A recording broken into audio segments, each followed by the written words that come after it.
Welcome to Calming Bedtime Historian Channel. Tonight we follow you into a place where the world seems to end in silence, a place where the horizon stretches so far that it almost feels unreal. You step into the Arctic not as a visitor, but as someone who must survive it. The cold is not just cold here. It is something sharper, something that reaches into your bones and waits there patiently. How did early explorers endure this endless winter without shelter, without certainty, without knowing if the next sunrise would even come? And more importantly, how do you... So before you settle into the story, take a second to like the video and hit subscribe and let me know in the comments where you are listening from and what your local time is right now. Now dim the lights, you arrive quietly, your boots pressing into snow that seems deeper than expected. Each step makes a soft, muffled sound, like the land is absorbing your presence rather than acknowledging it. The air feels still, almost too still, as if movement itself is discouraged here. You pause for a moment. The cold settles in. It is not immediate pain, but a gradual tightening across your face and hands. The tip of your nose tingles your breath, forming pale clouds that drift away slowly. The smell of the air is faint, clean, almost empty, with only a distant hint of salt carried from unseen ice-covered seas. A commonly accepted understanding of early Arctic exploration is that survival began not with strength but with awareness. The environment offered no second chances. Every decision mattered from the very first step onto the ice. You shift your weight, testing the ground beneath you. The snow compresses with a subtle crunch, firm in some places and softer in others. Beneath it lies ice, thick in parts, fragile in others, always uncertain. There is no clear path, no visible guide. Only endless white stretching in every direction. The horizon feels infinite. You notice how quiet it is. Not just the absence of voices, but the absence of life as you know it. No rustling leaves, no distant hum of activity. Only the faint whisper of wind moving across the surface, brushing against your clothing with a soft, persistent touch. Your fingers stiffen slightly inside your gloves. Even through layers, the cold begins to find its way in. It does not rush. It simply waits. Early explorers often describe this moment as both beautiful and unsettling. The vastness inspired awe, yet it also carried a quiet warning. This was not a place designed for comfort. It was a place that demanded respect. You take another step forward, then another, establishing a slow rhythm. Your breath becomes steady, though each inhale feels sharper than the last. The air seems thinner, somehow not in oxygen, but in warmth. It offers nothing freely. A lesser-known observation from expedition journals suggests that many explorers underestimated the psychological weight of this environment. It was not just the cold or hunger that challenged them. It was the silence, the repetition, the absence of familiar cues that slowly altered perception. If you feel that absence now, there are no landmarks to guide your eyes. No trees, no hills, no structures. Only subtle variations in the snow. Small ridges shaped by wind, gentle slopes that appear and disappear as you move. It becomes difficult to judge distance. What seems close remains far. What appears distant might be just ahead. Your sense of space begins to shift. You adjust the layers around your neck, pulling fabric tighter against your skin. The material feels rough but reassuring, holding a pocket of warmth close to your body. The texture becomes something you notice more clearly now, as if touch has replaced sight as your primary sense. The wind changes slightly, brushing across your cheek with a colder edge. It carries a faint sound, almost like a distant sigh. You listen, wondering if it signals something approaching or simply echoes across the open land. Historians continue to debate how fully prepared early expeditions truly were for these conditions.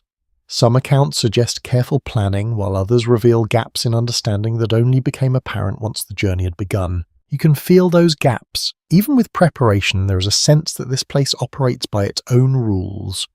Rules that are not written, not explained, only experienced. You begin to realize that survival here is less about control and more about adaptation. You slow your pace. There is no need to rush. Movement generates warmth, but it also consumes energy. Every action must be balanced, measured, considered. The rhythm of survival is not fast, it is steady. Your breath deepens. The sound of it becomes more noticeable, filling the quiet space around you. Inhale, exhale, a simple pattern, yet it feels essential now, grounding you in a place where everything else seems uncertain. The light is strange here. It does not shine brightly, nor does it fade completely. It exists in a muted state, casting soft shadows that stretch gently across the snow. The sky blends into the horizon, creating a seamless transition that blurs the boundary between earth and air. You look out again. There is nothing to mark your progress. This absence begins to settle into your thoughts, creating a subtle unease. Without reference points, time itself feels uncertain. Minutes stretch longer, movements feel slower. The world seems to pause, waiting for something that never quite arrives. Yet there is also a quiet calm, a stillness that wraps around you, not entirely uncomfortable, but deeply unfamiliar. It invites reflection even as it demands focus. You're alone here, yet not entirely. The environment surrounds you completely, shaping every sensation, every thought.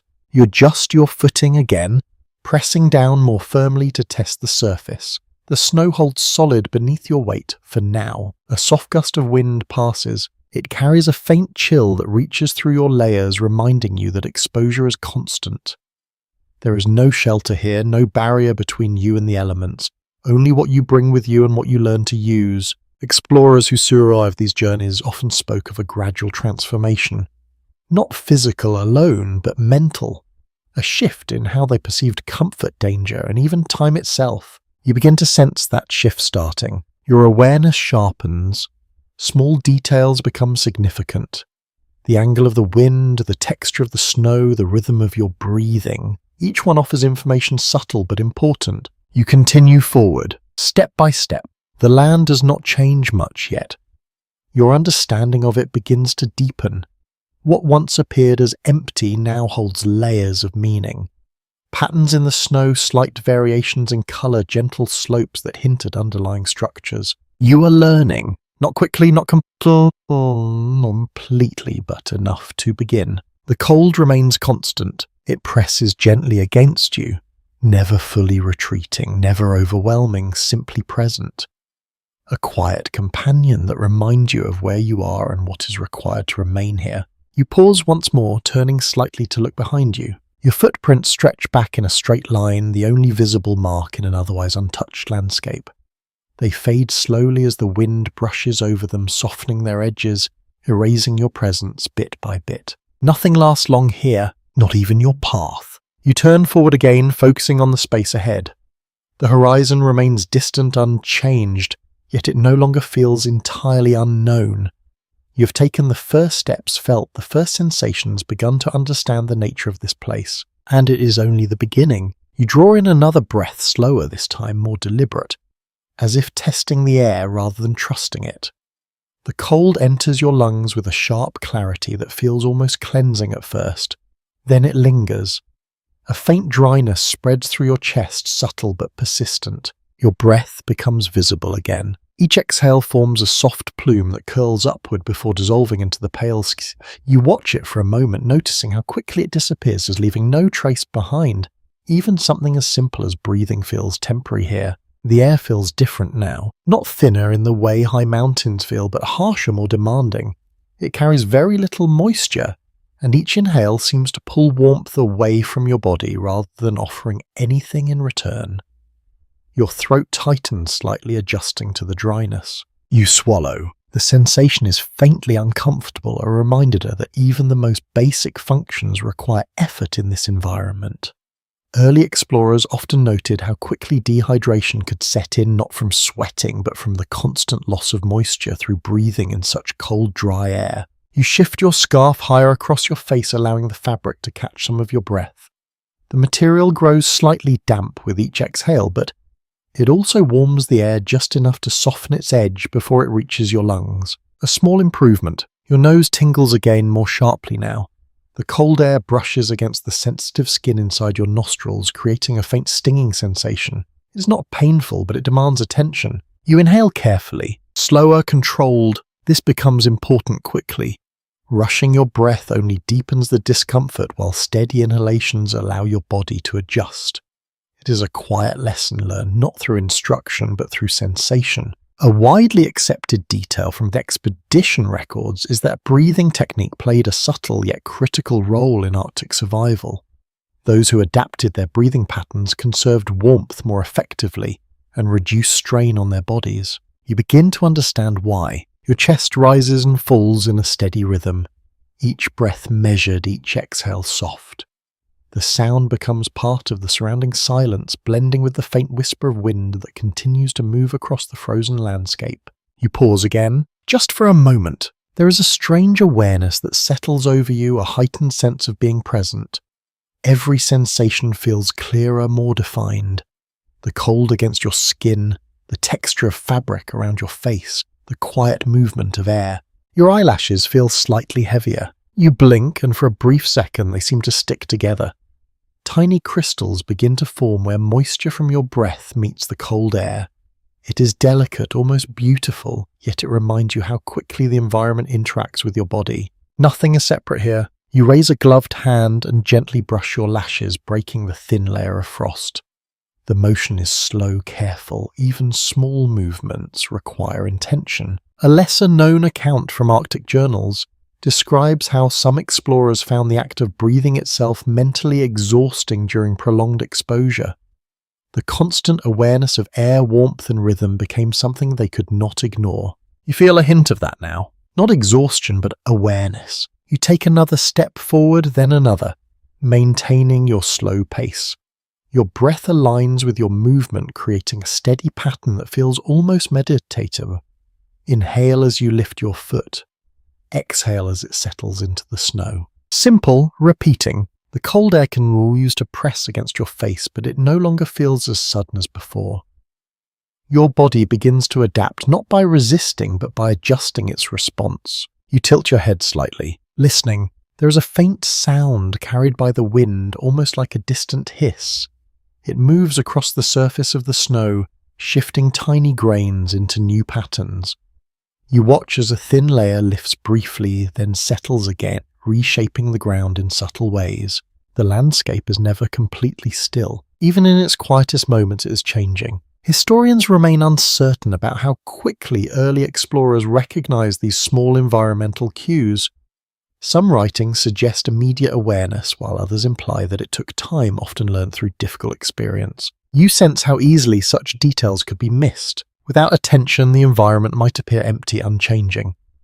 But with focus, it reveals constant motion, quiet signals that speak in soft, almost invisible ways. Your fingers flex slightly inside your gloves. You test the warmth. There is still feeling, though reduced. The tips of your fingers feel distant, as if separated by a thin barrier.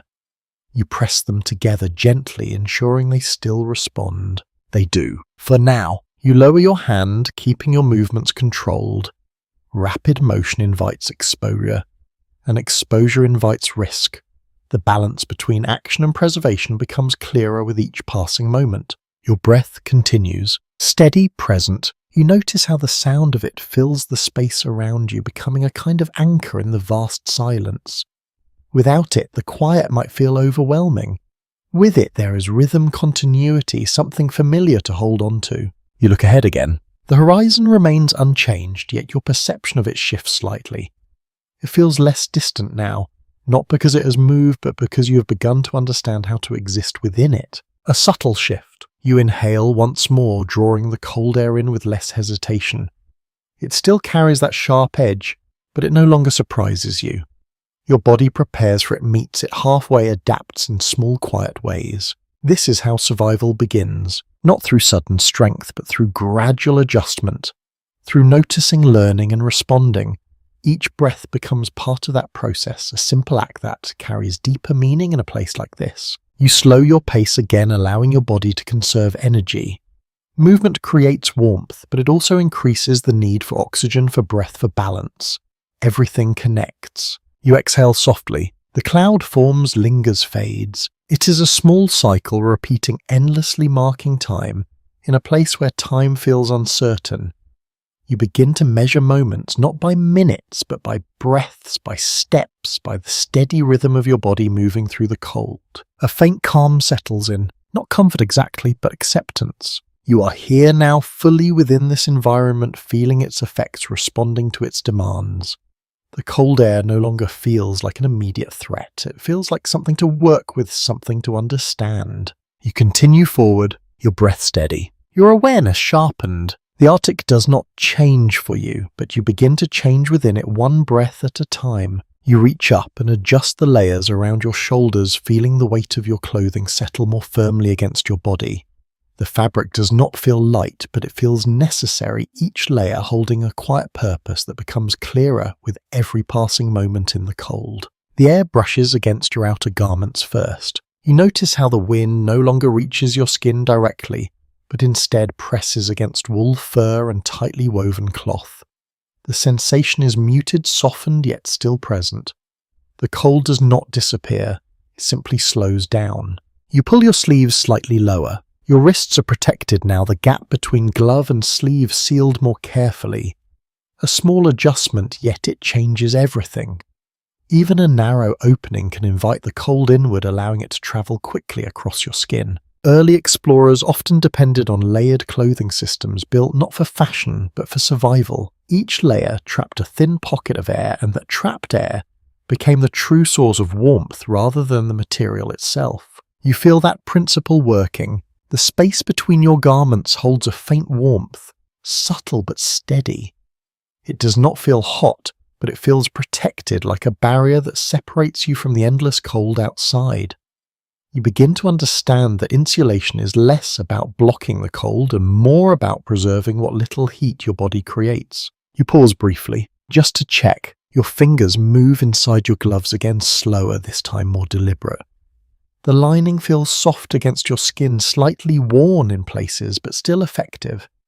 You press your thumb against your fingertips, confirming sensation, confirming control. Still responsive. A lesser-known detail from historical expeditions suggests that some early explorers struggled more with moisture than with temperature itself.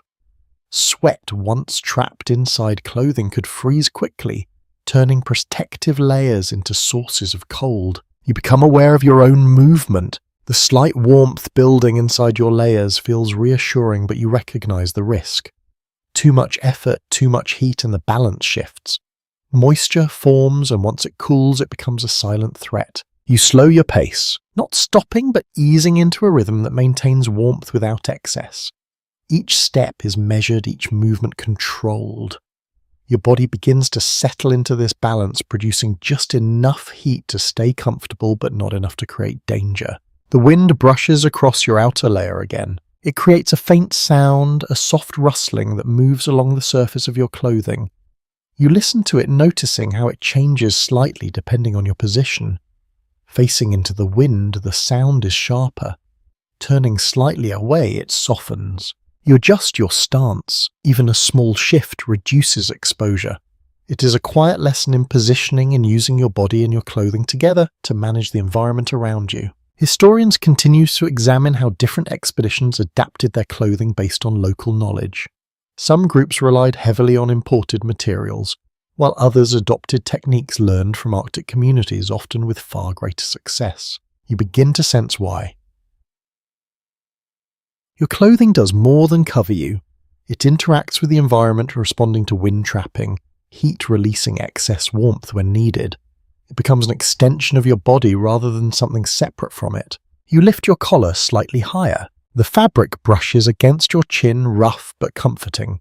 It shields the lower part of your face, reducing the direct contact with the cold air. Your breath warms the space inside, creating a small pocket of comfort. A simple improvement. Your ears remain covered, protected beneath layers that press gently against the sides of your head. The warmth there feels more stable, less threatened by the shifting air. You notice how important this is, how quickly exposed skin can react to even brief contact with the cold. You take another step forward, then another. The weight of your clothing moves with you, not restricting but reminding you of its presence. It slows your movements slightly, encouraging a steady pace rather than sudden motion. This too becomes part of your rhythm. Slow, consistent, a widely accepted observation from Arctic survival accounts is that clothing alone could not guarantee safety, but improper use of it often led to failure. Knowing when to adjust, when to loosen or tighten layers became as important as the materials themselves. You feel that responsibility now. Your body provides signals, a slight chill at your neck, a growing warmth along your back. Each sensation offers information guiding your adjustments in small, careful ways. You pause again. Your hands rise to your chest, pressing lightly against the outer layer. You can feel the faint warmth beneath, steady and contained. It reassures you, but it also reminds you that this warmth is limited. You must protect it. A faint scent reaches you. It is subtle, almost unnoticeable at first. The natural smell of wool mixed with the faint trace of leather and fur. It is not unpleasant. In this empty environment, it becomes something familiar, something grounding. You inhale slowly. The air still carries that dry sharpness, but now it blends with the scent of your clothing, creating a small sense of presence, of belonging within the space you occupy. You continue forward. The snow beneath your feet shifts slightly with each step, compressing under your weight. The sound remains soft, steady, a quiet crunch that marks your progress. Your clothing moves with you, brushing gently, creating a faint rhythm that blends with your breathing. Everything feels connected. Your body, your clothing, the air, the ground. Each element influences the others, creating a delicate balance that you begin to understand more clearly. A quiet realization forms. You are not simply enduring the cold, you are managing it, working with it, shaping your response to its presence. Your clothing becomes your first form of shelter, even in the open expanse. Historians still question how fully early explorers appreciated this concept at the beginning of their journeys. Some learned quickly, adapting their methods. Others struggled, their clothing becoming insufficient against the relentless conditions. You adjust your sleeve once more, a small movement but precise. The gap is sealed again, the warmth preserved. You feel the difference almost immediately, a subtle but noticeable improvement. It reinforces what you are learning, that survival here depends on attention to detail. You take another breath, steady, controlled. The cold remains, but it feels more distant now, less intrusive. Your layers hold firm, creating a boundary that allows you to exist within this environment rather than be overwhelmed by it. You look ahead again. The horizon remains vast, unchanged, yet you feel more prepared to face it. Not because the environment has softened, but because you have begun to understand one of its key demands. Protection must be built, layer by layer. You lower your gaze to the ground again, noticing how the snow shifts in subtle patterns beneath your feet. At first, it appeared uniform, a continuous blanket of white stretching endlessly. But now, with closer attention, you begin to see variation. Some areas are smooth and tightly packed. Others are softer, uneven, shaped by wind and time. You step forward carefully. The surface compresses with a muted crunch, firm enough to hold your weight. Yet only a few steps away, the texture changes, becoming lighter, almost powdery. Your foot sinks slightly deeper there, and you pause, adjusting your balance. A quiet warning. Snow is not simply snow here. It behaves differently depending on how it has formed, how it has been shaped by wind, temperature, and pressure. In some places, it becomes dense and supportive.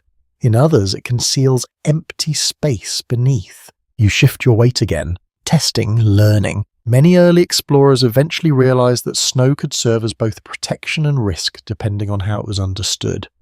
Compacted snow could block wind effectively, while loose drifts could hide weak ice or sudden drops. You kneel slowly. Your gloved hand presses into the surface, feeling the resistance. The top layer is firm, slightly crusted, but beneath it lies a softer texture that gives way with gentle pressure. You lift your hand and brush the snow aside, revealing layers that tell a quiet story of wind and weather. The structure is delicate, thin layers stacked upon each other, each formed under slightly different conditions. It is not something you would notice at a glance, yet it holds important meaning. The snow records the environment in its own way. You stand again. A faint breeze moves across the surface, lifting a thin veil of powder that drifts just above the ground before settling again. It catches the light, softly creating a subtle shimmer that fades almost as quickly as it appears. The land feels alive in its own quiet manner, not through movement in the way you might expect, but through constant gentle change. The snow reshapes itself with each passing moment influenced by wind temperature and time. You take another step, then another. Your pace remains slow, deliberate. You begin to choose your footing more carefully, favouring areas where the surface appears slightly more compact. It is not a perfect method, but it offers some reassurance. A lesser-known observation from Arctic accounts describes how experienced travellers could read snow almost like a map. They recognised patterns, textures, and subtle shifts that indicated stability or danger. You begin to sense the beginnings of that skill, not fully formed, but emerging. Your eyes move across the surface, noticing small ridges where wind has gathered snow into gentle waves. These areas appear smoother, more solid.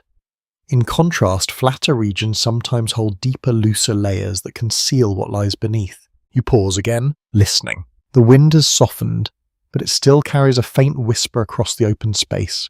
It brushes against your clothing, then moves on, leaving behind a quiet stillness that feels almost intentional. You look down once more. Your footprints remain visible behind you, though their edges are beginning to blur.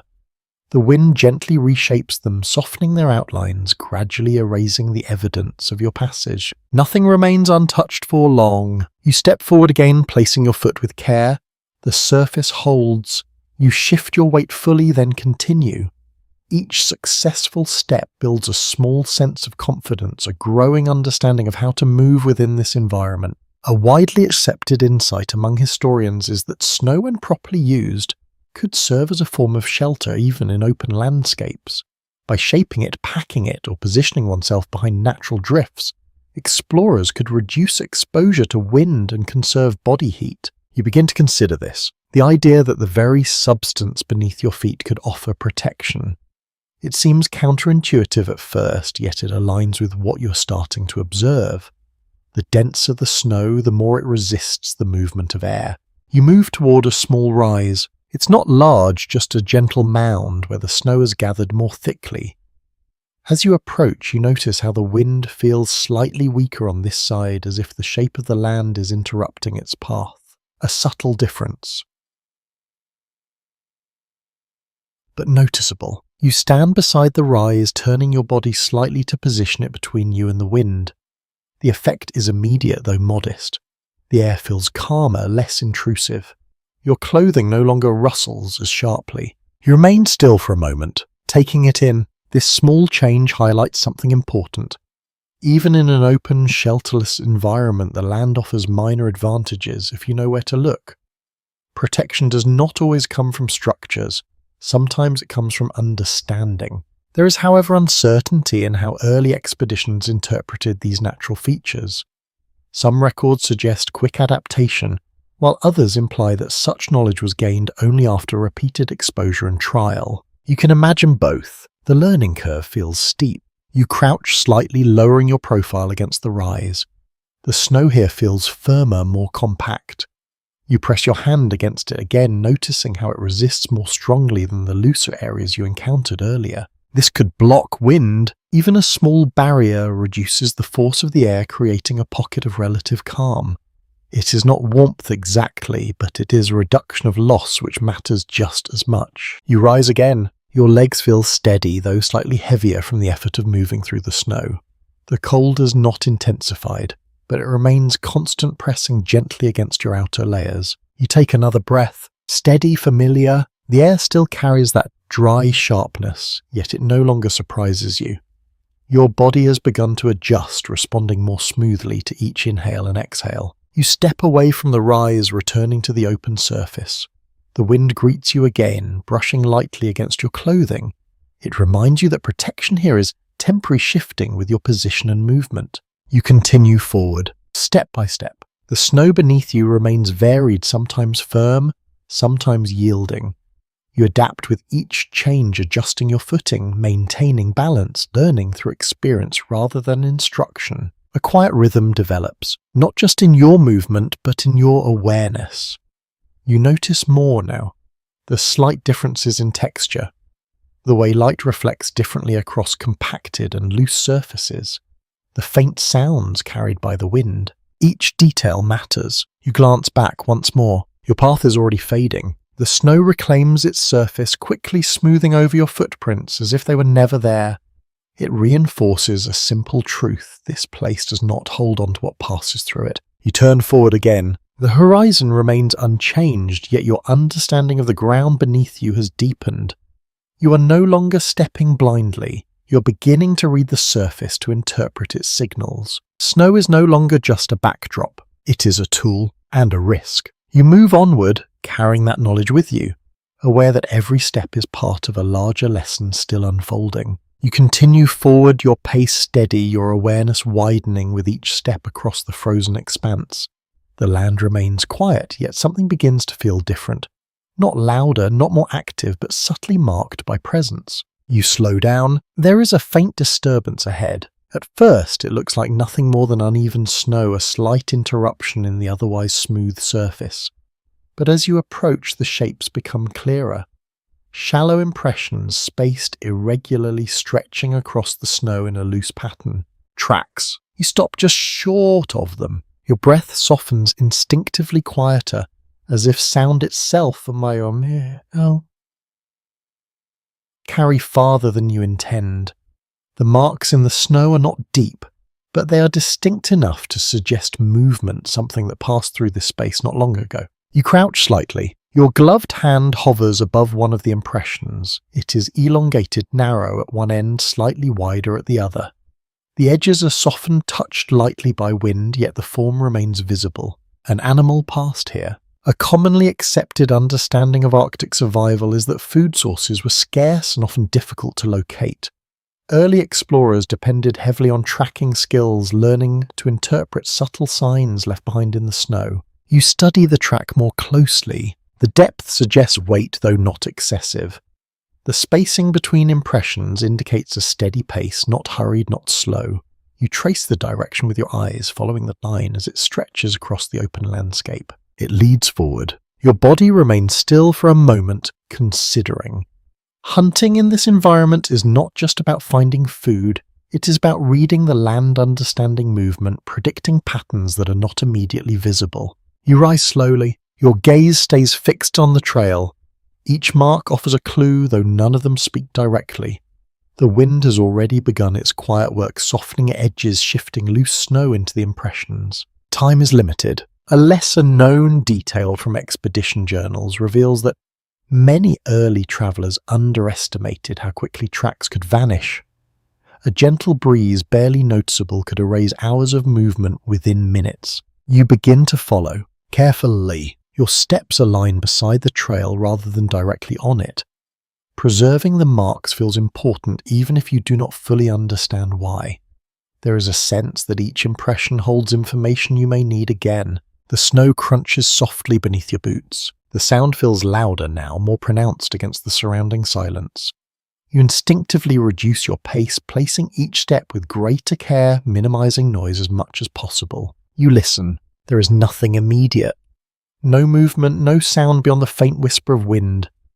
Yet the presence of the tracks changes the atmosphere. The land no longer feels entirely empty. Something moves here. You follow the trail as it curves slightly, weaving across the snow in a path that seems both purposeful and natural. The animal did not travel in a straight line. It adjusted, shifted, responded to the terrain. You begin to notice more. Small disturbances near the tracks. Slight indentations where the animal may have paused.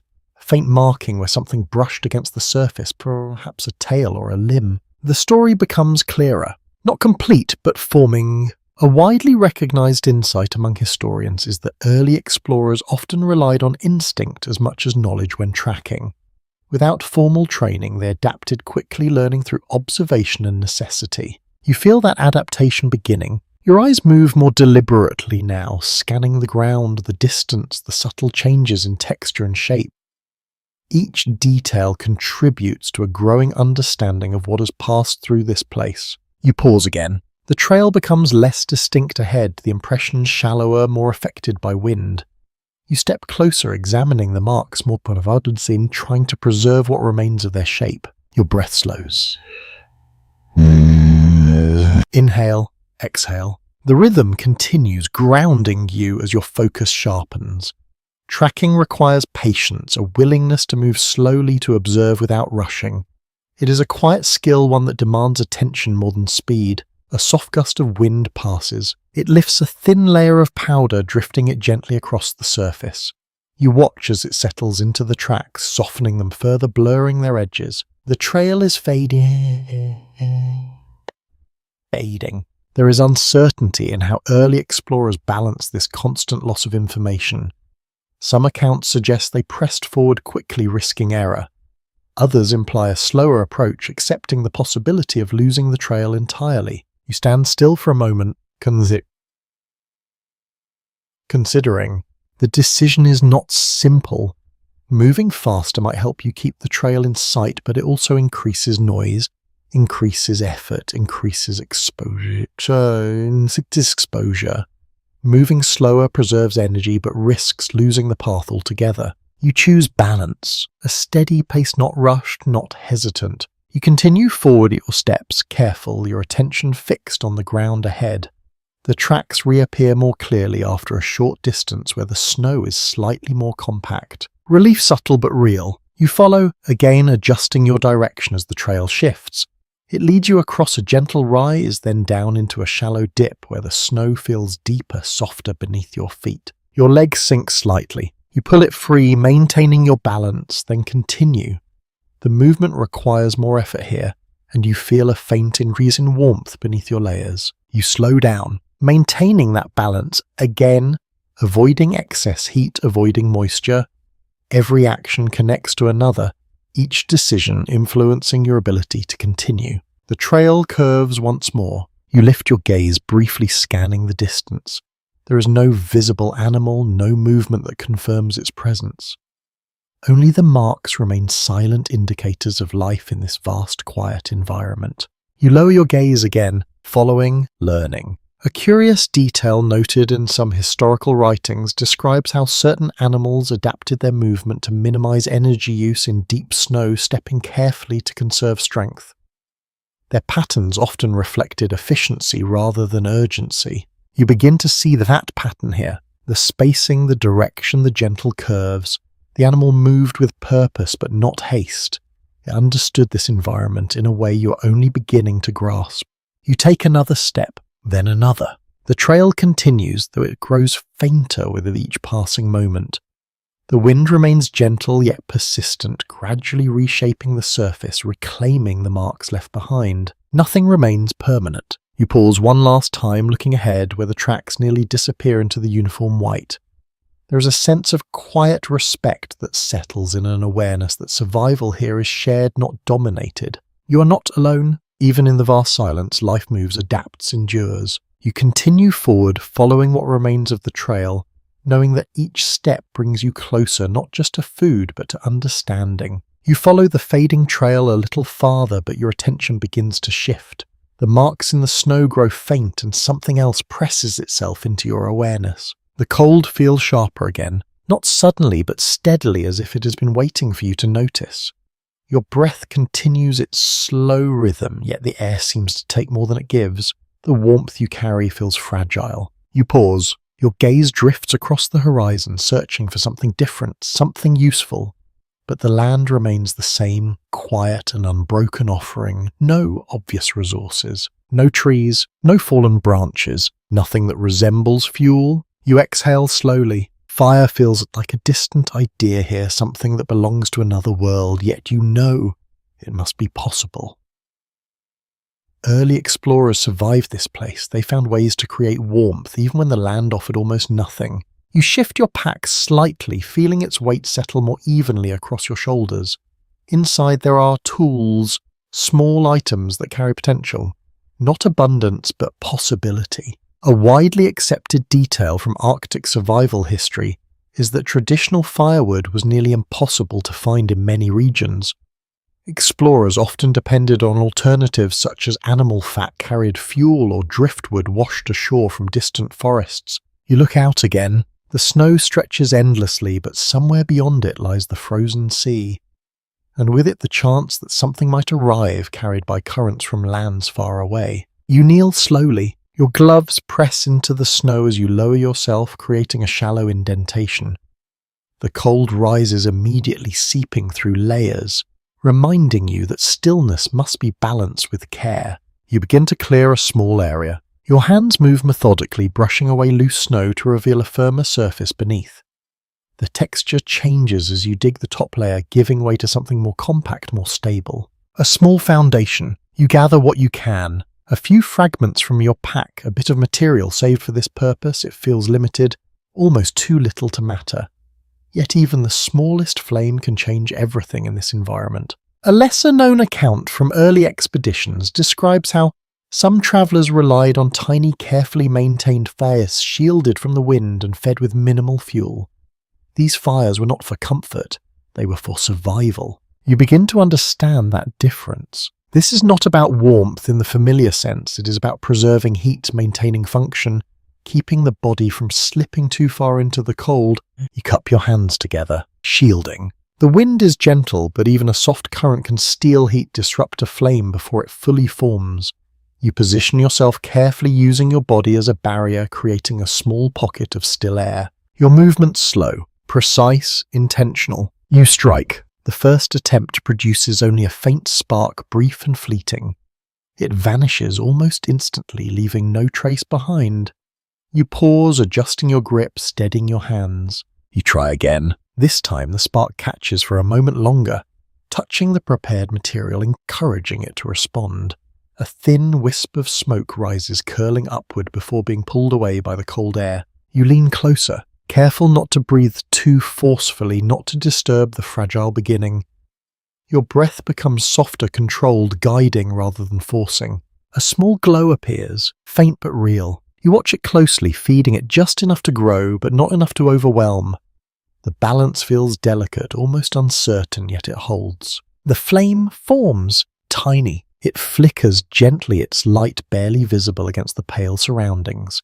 Yet its presence is undeniable. It moves, it breathes, it resists the cold in its own quiet way. You feel a shift, not dramatic, not immediate, but noticeable.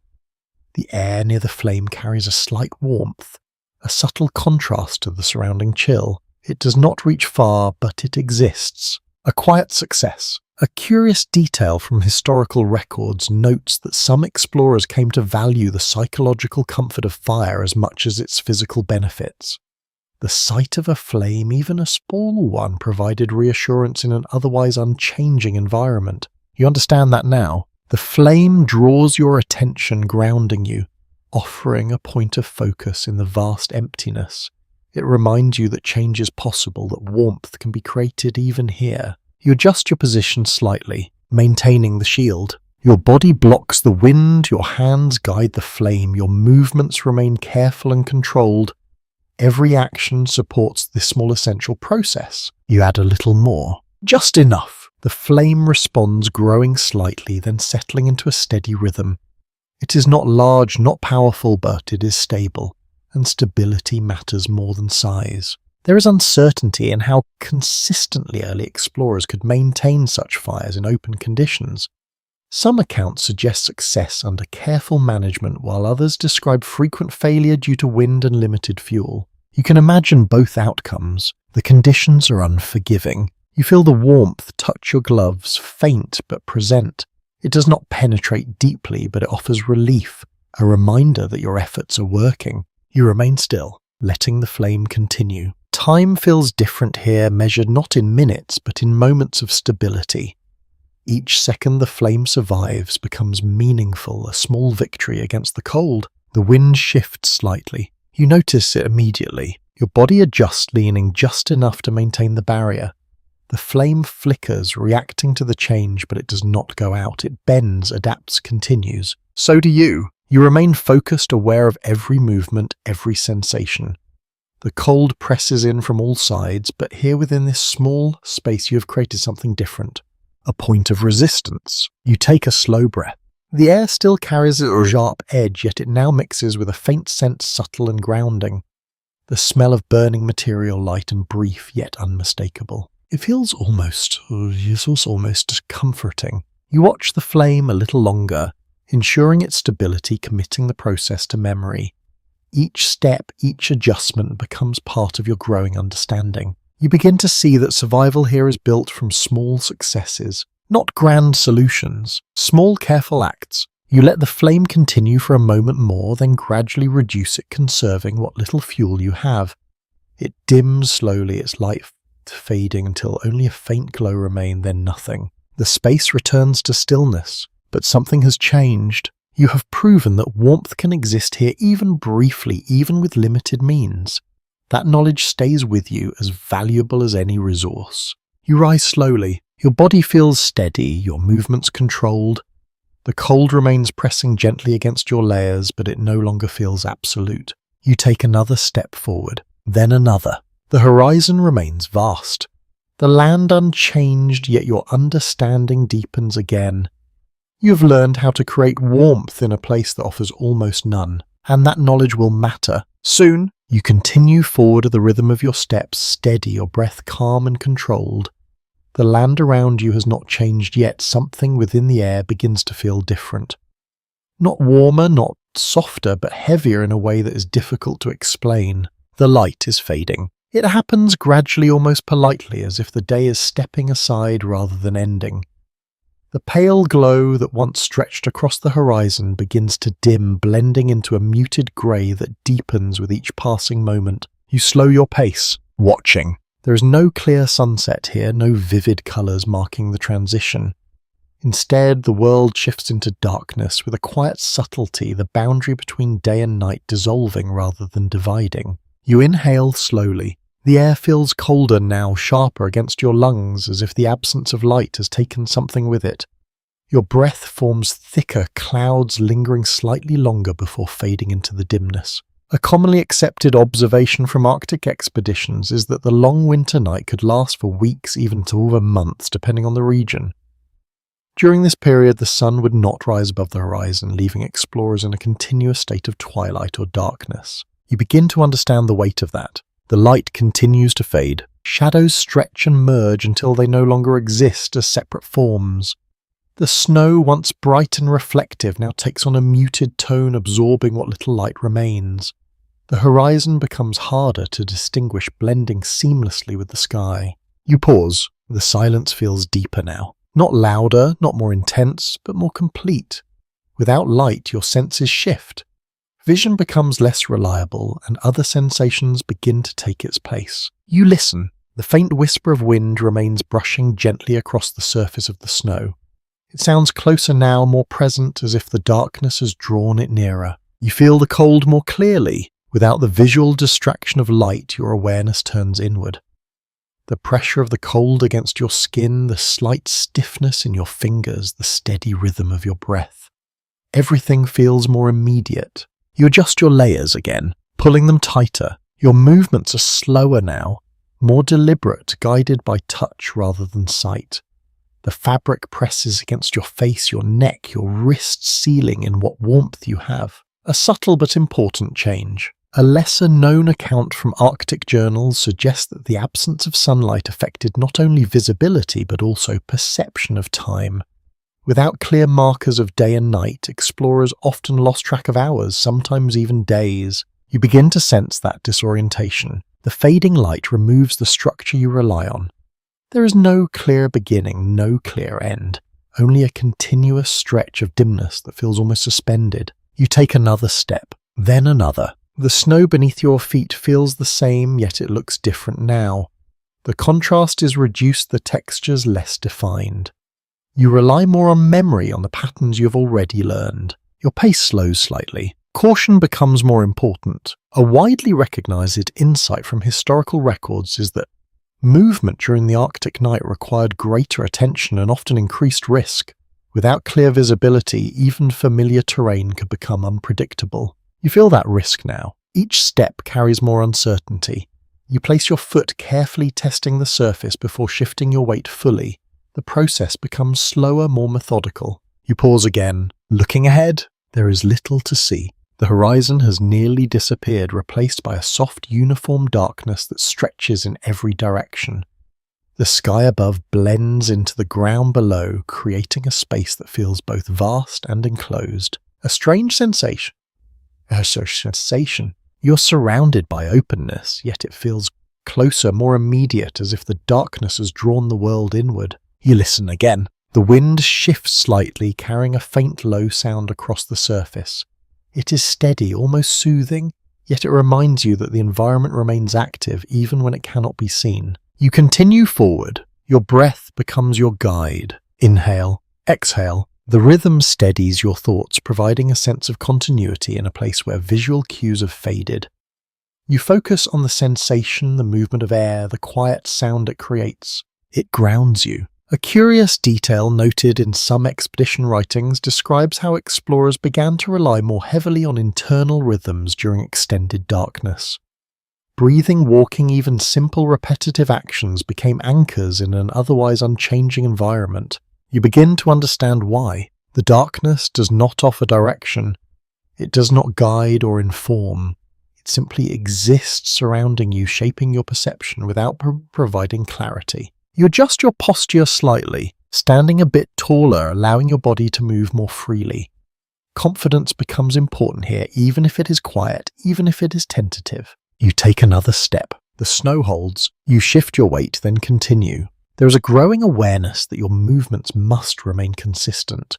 Sudden changes, hesitation or uncertainty can disrupt your balance both physically and mentally. You keep your rhythm, steady, calm. There is some debate among historians about how different individuals responded to the Arctic night. Some accounts describe a sense of peace, a quiet acceptance of the darkness. Others suggest a growing tension, a subtle unease that built over time. You feel something in between. The darkness is not frightening, but it is not entirely comfortable either. It invites stillness, yet it also demands awareness. It is both calming and challenging at once. You pause once more. Looking around, though there is little to see. The space feels vast yet close, silent yet full. You sense your own presence more strongly here. Your breathing, your movement, your warmth against the cold. You are aware, fully. You continue forward again, your steps measured, your breath steady. The darkness surrounds you completely now, yet it does not stop you. It simply changes the way you move, the way you think, the way you exist within this environment. The Arctic night has begun, and you move through it one careful step at a time. You continue through the dimness, your steps steady, your breathing slow when a different sensation begins to rise. It is not sharp like the cold, nor sudden like the wind. It is quieter, a gentle emptiness, forming somewhere deep within your body. Hunger. At first it feels distant, almost easy to ignore, a small reminder rather than a demand. But as you move, as your body continues to work against the cold, that feeling begins to grow. You slow your pace. Your energy feels slightly lower now, not weak but reduced. Each step requires just a little more effort than before. The rhythm remains, yet it asks more from you. You reach toward your pack, carefully. Your gloved hands move with intention, opening it just enough to access what you need without exposing everything to the cold air. Inside, your supplies feel limited, each item carrying more importance than it would in any other place. You take something though small, simple, dense. You bring it closer, pausing for a moment before eating.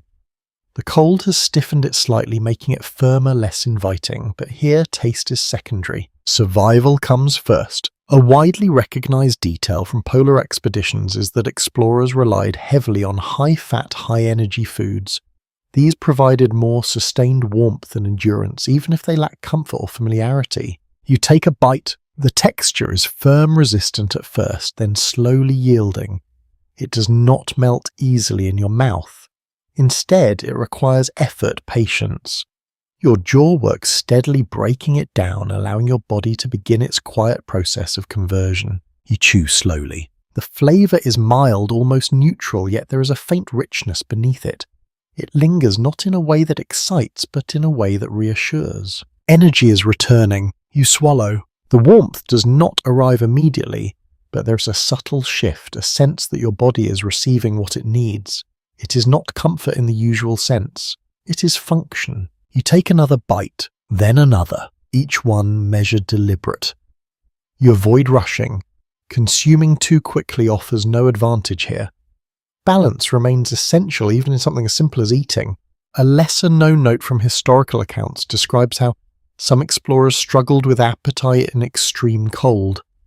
Despite needing more energy, their bodies often resisted large meals, forcing them to eat slowly and consistently rather than in full portions. You begin to understand that resistance. The cold dulls the desire for food even as it increases the need for it. It creates a quiet conflict within your body, one that must be managed rather than ignored. You continue chewing. The sound is soft, barely noticeable against the surrounding silence.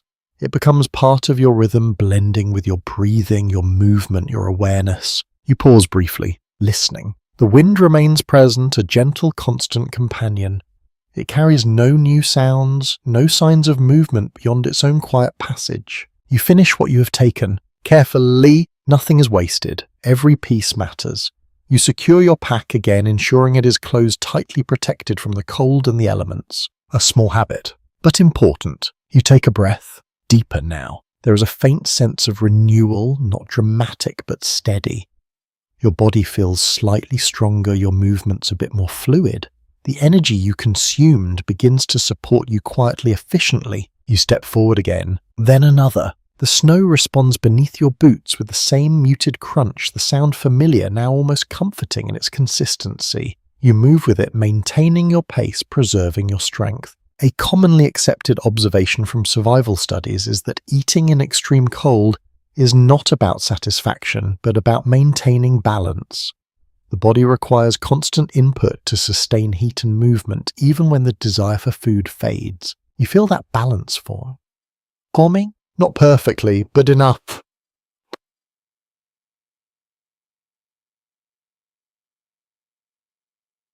Your awareness sharpens again, returning to the environment around you. The darkness remains the horizon, still undefined, yet your focus feels clearer, more stable. You continue, your breath steady, your steps controlled. A curious detail mentioned in some expedition writings suggests that certain foods became deeply associated with survival, not because of their flavor, but because of the strength they provided. Over time, these simple meals took on a quiet significance. You can sense that, it's that beginning. The food you carry is not indulgent. It does not comfort in the usual ways, yet it supports you, sustains you, becomes part of your ongoing effort to remain here. You take another breath. The air remains cold, sharp, yet familiar now. It enters your lungs with less resistance, your body adapting to its presence more fully with each passing moment. You continue walking. Your pace remains steady, neither rushed nor slow. Each step carries purpose, guided by the need to conserve energy while maintaining warmth. There is uncertainty in how early explorers balance their limited supplies over long journeys. Some records suggest careful rationing from the beginning, while others indicate that shortages often force difficult decisions later on. You understand the importance of that balance now. Every bite matters. Every choice matters. You pause briefly, not from exhaustion, but from awareness. Your body feels the cold, the hunger, the effort, yet it also feels capable. You're not comfortable, but you're functioning. And that's enough. You adjust your pack once more, ensuring it sits securely against your back. The weight feels familiar, a constant presence that reminds you of what you carry and what you depend on. You step forward again. The darkness remains unchanged, yet your ability to move within it continues to grow. You are learning not just how to endure, but how to sustain yourself over time. One bite, one breath, one step. The rhythm continues, guiding you through the cold, through the silence, through the endless Arctic night. You continue forward your steps, steady, your breathing controlled when a new sensation begins to settle into your body. It is not sudden, not sharp. It is heavy, a slow, persistent weight that gathers behind your eyes and along your shoulders. Your movements remain steady, yet there is a quiet pull, an invitation to pause longer than before. You feel it clearly now. Fatigue, not exhaustion, but something approaching it. Your body has been working without rest, adjusting constantly to the cold, the terrain, the silence. Now it begins to ask for stillness. You slow your pace. Your steps shorten slightly, your rhythm softens. Each movement feels just a bit more deliberate, as if your body is conserving energy without needing to be told. You pause. The stillness around you feels deeper now, almost inviting. The snow stretches endlessly, the darkness remains complete, and there is no immediate reason to continue moving. Rest feels possible. You look down at the ground beneath your feet. Snow, cold, unyielding, yet familiar. You consider it. Sleeping here in the open without shelter seems uncertain at first. Yet you know that early explorers often had no choice. They rested where they could, using what little protection they had to endure the long hours of darkness. A widely accepted understanding among historians is that brief periods of rest were essential for survival in extreme cold, even if conditions were far from ideal. The body needed recovery even when the environment made it difficult. You kneel slowly. Your movements are controlled. The snow compresses beneath your weight, forming a shallow depression. The cold rises immediately, pressing through your layers, reminding you that stillness increases exposure. You adjust your position, slightly elevated, not fully lying down. You use your pack, shifting it beneath you, creating a small barrier between your body and the ground. It is not comfortable, but it reduces the direct contact. A small improvement. You sit for a moment. Your breath remains steady, visible in the dimness. The air feels colder now that you're no longer moving, the warmth generated by your steps fading gradually. You feel the difference quickly. A lesser-known detail from expedition journals notes that many travelers avoided complete stillness whenever possible, as the body could lose heat rapidly without movement. Even during rest, they often shifted position or remained partially active. You begin to understand why. You cannot fully relax. Not here. You adjust again, pulling your layers tighter, ensuring that no gaps remain. Your hands move slowly, checking each point of contact, each edge where the cold might enter. You lean slightly forward, keeping your core engaged, maintaining a subtle level of activity even while resting. It is not comfortable, but it feels necessary. You close your eyes briefly, just for a moment. The darkness remains the same behind your eyelids, unchanged, yet your awareness shifts inward. The sound of your breathing becomes clearer, more present, filling the quiet space around you. Inhale, exhale, a simple rhythm. A commonly recognized observation from Arctic survival accounts is that sleep in extreme cold was often fragmented. Short periods of rest interrupted by the need to move to adjust to stay warm. You feel that pattern forming. Your body wants to rest, but it does not fully release. There is a constant awareness beneath the surface, a readiness to respond if needed. You open your eyes again. The darkness remains complete. There is no change in light, no sign of time passing.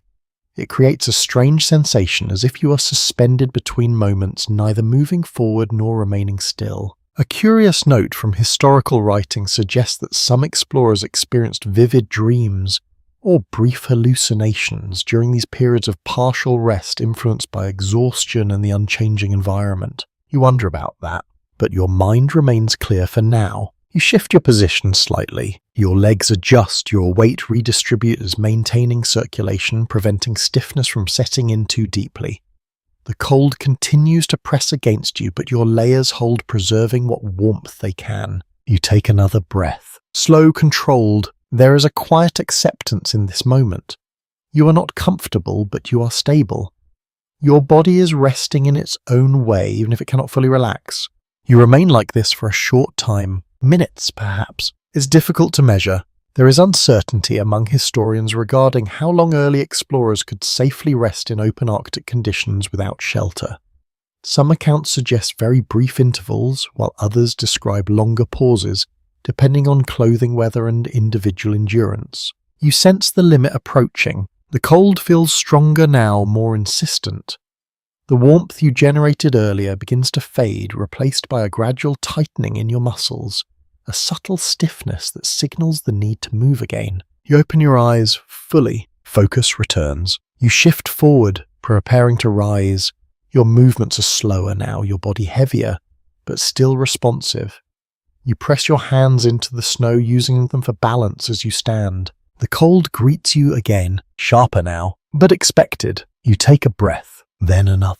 Your body begins to respond, circulation increasing, warmth slowly returning through movement. It is not immediate, but it builds step by step. You begin walking again, slowly at first, then with more confidence. The rhythm returns, your steps steady, your breathing aligned once more.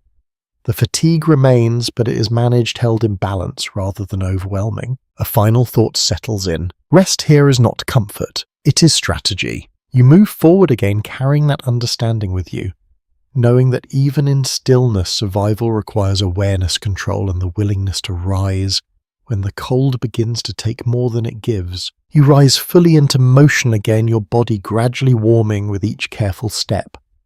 The stiffness from your brief rest begins to ease, though it lingers slightly in your joints, a quiet reminder of how quickly the cold can take hold. You move forward. The darkness remains unchanged, wrapping the land in a soft, endless dimness. Without clear landmarks, your sense of direction becomes something you must actively maintain rather than assume. You slow slightly, listening, watching. The ground beneath you continues to shift in subtle ways, but your attention begins to turn outward, searching for anything that might guide your path. A change in texture, a shift in light, something to anchor your movement. But there is very little. The Arctic offers few markers. A well-established observation from exploration history is that navigation in polar regions often depended on indirect cues rather than visible landmarks. Travellers relied on wind patterns, the position of stars when visible, and even the shape of snow formations. You begin to notice the wind more carefully. It brushes consistently from one direction, gentle but steady. You turn slightly, feeling how it moves across your face, your clothing. It offers a subtle reference, not exact, not exact, but useful. You align yourself, not perfectly, but with intention. You continue walking, allowing the wind to remain at your side rather than shifting unpredictably. It becomes a quiet guide, something constant in an otherwise uncertain environment. You glance down again. The snow patterns catch your attention. Small ridges formed by the wind aligned in gentle waves across the surface. They seem to follow a consistent direction shaped over time by the same steady force. You follow their line. A lesser-known detail from historical accounts reveals that some experienced Arctic travellers learned to interpret these snow formations as directional indicators. Though not always precise, they provided a sense of orientation when other references were absent. You begin to trust them. Carefully. Each step reinforces your alignment, your awareness growing stronger with each observation. The land still appears empty, but it no longer feels entirely without structure. You take another breath, slow even. The air remains cold, yet your body continues to adapt, responding with less resistance than before. Your breathing feels more natural now, part of your movement rather than something separate. You continue forward, your steps steady. There is a quiet rhythm forming again. One that connects your movement, your breath, and your awareness of the environment. It feels balanced, controlled, sustainable. You pause briefly, looking upward. The sky remains dim, yet there are faint variations in tone, subtle shifts that hint at something beyond the immediate darkness. You focus, allowing your eyes to adjust more fully. A faint glow, not bright, not distinct, but present. A widely accepted insight among historians is that celestial navigation played a crucial role in Arctic exploration when conditions allowed. Even the faintest visibility of stars or light patterns could provide valuable guidance. You watch closely. The glow remains subtle, but it offers a point of reference, something to align with. It does not define direction completely, but it reduces uncertainty. You lower your gaze again, combining what you see above with what you feel around you. The wind, the snow patterns, the faint light. Each element contributes to your understanding, forming a layered sense of direction. You move again, step by step. A curious detail noted in some expedition records describes how explorers often developed a heightened spatial awareness over time, relying less on clear markers and more on a combination of subtle cues. You begin to feel that shift. Your movements become more confident, not because the environment has changed, but because your perception of it has deepened. You are no longer searching for obvious signs. You're interpreting what is available. You continue walking. The snow responds beneath your boots with the same muted crunch, the sound steady grounding. It becomes part of your navigation as well, confirming the firmness of the ground, the consistency of your path. You listen. The wind remains constant, its direction unchanged. It reassures you, offering continuity in a place where so much feels uncertain. There is still some uncertainty in how accurately early explorers could maintain direction over long distances in such conditions. Some accounts suggest remarkable precision, while others reveal moments of disorientation that led to difficult corrections. You understand both possibilities. The environment allows for focus, but it also invites error. You remain attentive, each step deliberate. You adjust your path slightly, aligning again with the wind, the snow ridges, the faint glow above. The process feels ongoing, not fixed. Navigation here is not a single decision, but a continuous adjustment. You pause once more, just for a moment. The stillness surrounds you, yet your awareness remains active, scanning, interpreting, maintaining your sense of direction. You take a breath, then another. The rhythm continues steady and calm. You move forward again, your path guided by subtle signals, your understanding growing with each step. The Arctic remains vast and quiet, yet it no longer feels entirely without guidance. You are learning to navigate, not through certainty, but through attention. You continue forward with quiet focus, your steps aligned with the subtle cues you have learned to follow. The wind brushes steadily at your side, and the faint glow above remains just enough to hold your direction together. Then something shifts, not in the air, in the ground. Your next step lands with a sound that feels slightly different. The crunch beneath your boot is softer, less firm, as if the surface is thinner than before. You pause immediately, your body still, your breath controlled. You do not move. For a moment, nothing happens. The snow holds your weight, though it feels less certain, less solid than what you have walked on before. A faint tension builds beneath your foot, subtle but noticeable. You shift your weight back, slowly. The surface remains intact, but the sensation stays with you. Something beneath is different, hidden from sight, concealed beneath layers that appear unchanged. You look down. The snow here seems smoother, almost polished by the wind. There are fewer ridges, fewer variations. It appears stable, yet your body tells you otherwise. A quiet warning, a broadly accepted observation in polar exploration is that ice beneath snow can vary greatly in thickness, even over short distances.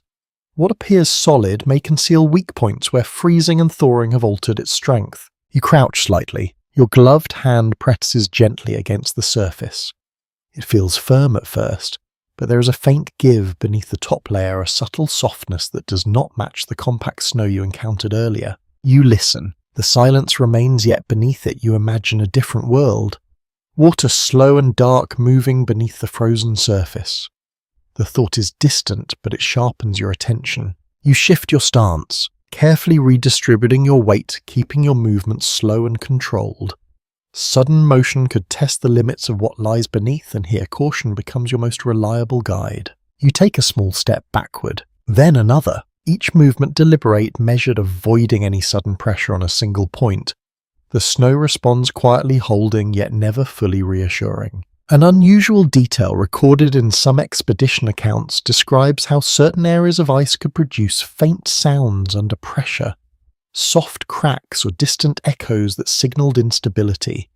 These sounds were not always loud, but they carried meaning. You pause again, listening more closely. At first there is nothing, only the familiar whisper of wind. Then faintly, almost imagined, a soft, distant creak reaches your ears. Oh. Brief, subtle, yet a mysterious once noticed. The ground speaks. You remain still. Your breath slows further, your awareness narrowing to the space directly beneath you. Every sensation becomes important. The pressure of your boots, the distribution of your weight, the texture of the snow. You shift again, gently, moving towards an area where the surface appears slightly more textured, where wind has shaped small ridges that suggest firmer ground. It is not a guarantee, but it offers a better chance. You place your foot carefully. The snow compresses with a more familiar sound, firmer, more stable. You transfer your weight slowly, testing before committing fully. It holds. A small sense of relief settles in, though it remains quiet, controlled. This is not a place for sudden reactions. Every movement must remain steady. You continue, one careful step at a time. A well-supported insight from historical records indicates that early explorers often developed a cautious walking style in uncertain terrain, spreading their weight and avoiding abrupt shifts. This approach reduced the risk of breaking through thin ice. You begin to adopt that style naturally. Your steps become lighter, more deliberate. You place your feet with precision, allowing each contact with the ground to inform your next movement. You move so slowly, but steadily. A curious note from Arctic narratives mentions that some travelers used long poles or tools to test the ground ahead, probing for weak spots before stepping forward.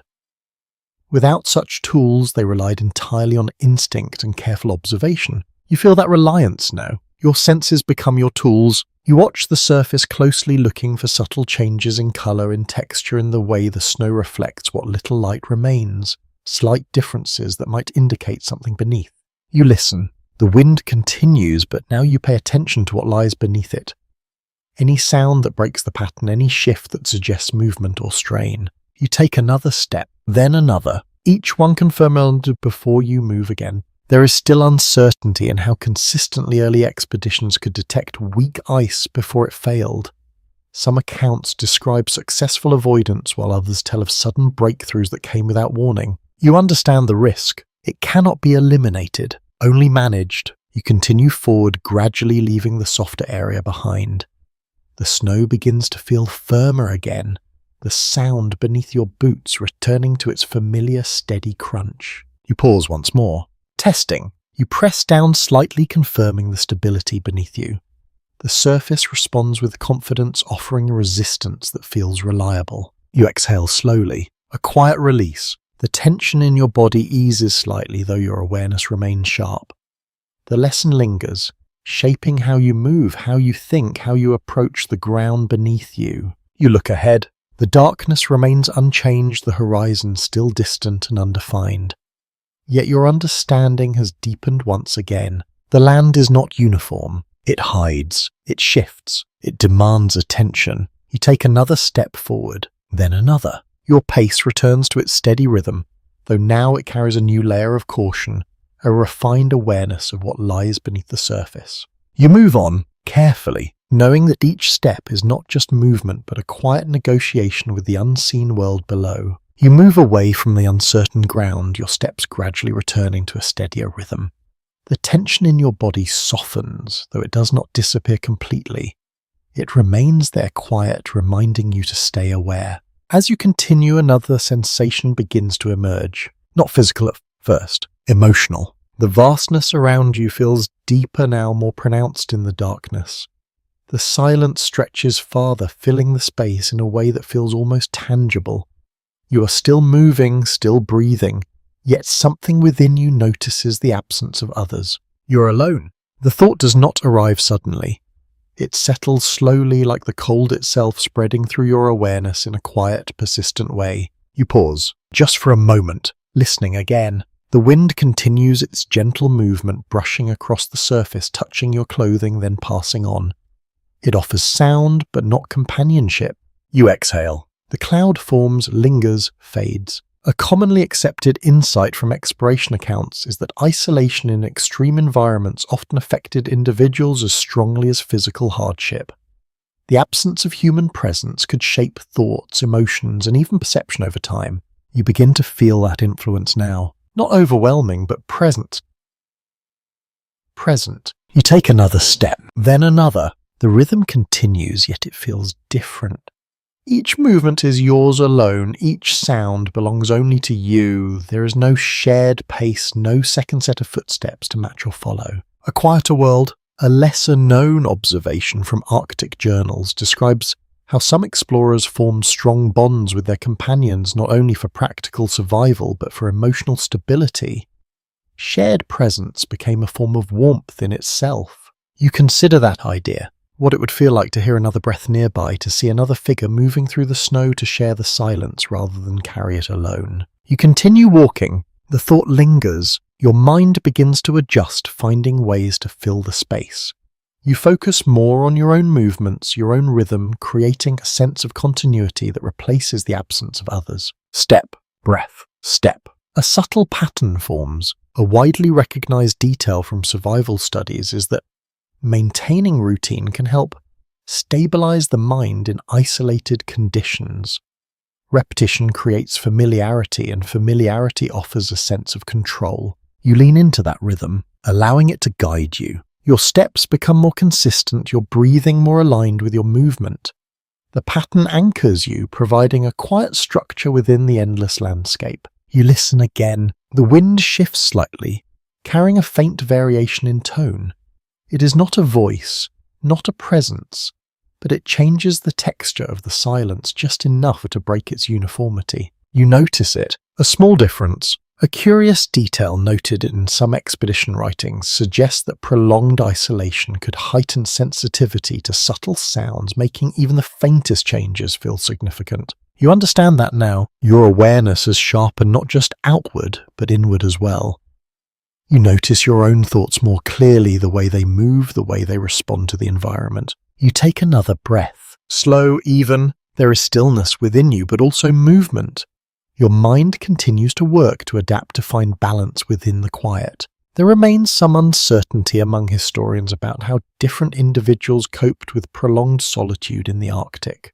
Some accounts describe resilience and calm, while others hint at tension that grew over time. You feel the beginning of both, a calm acceptance, and a faint unease. You pause again, looking out into the darkness. There is nothing visible beyond the immediate ground, no shapes, no fissures, no signs of life. Yet the space does not feel entirely empty.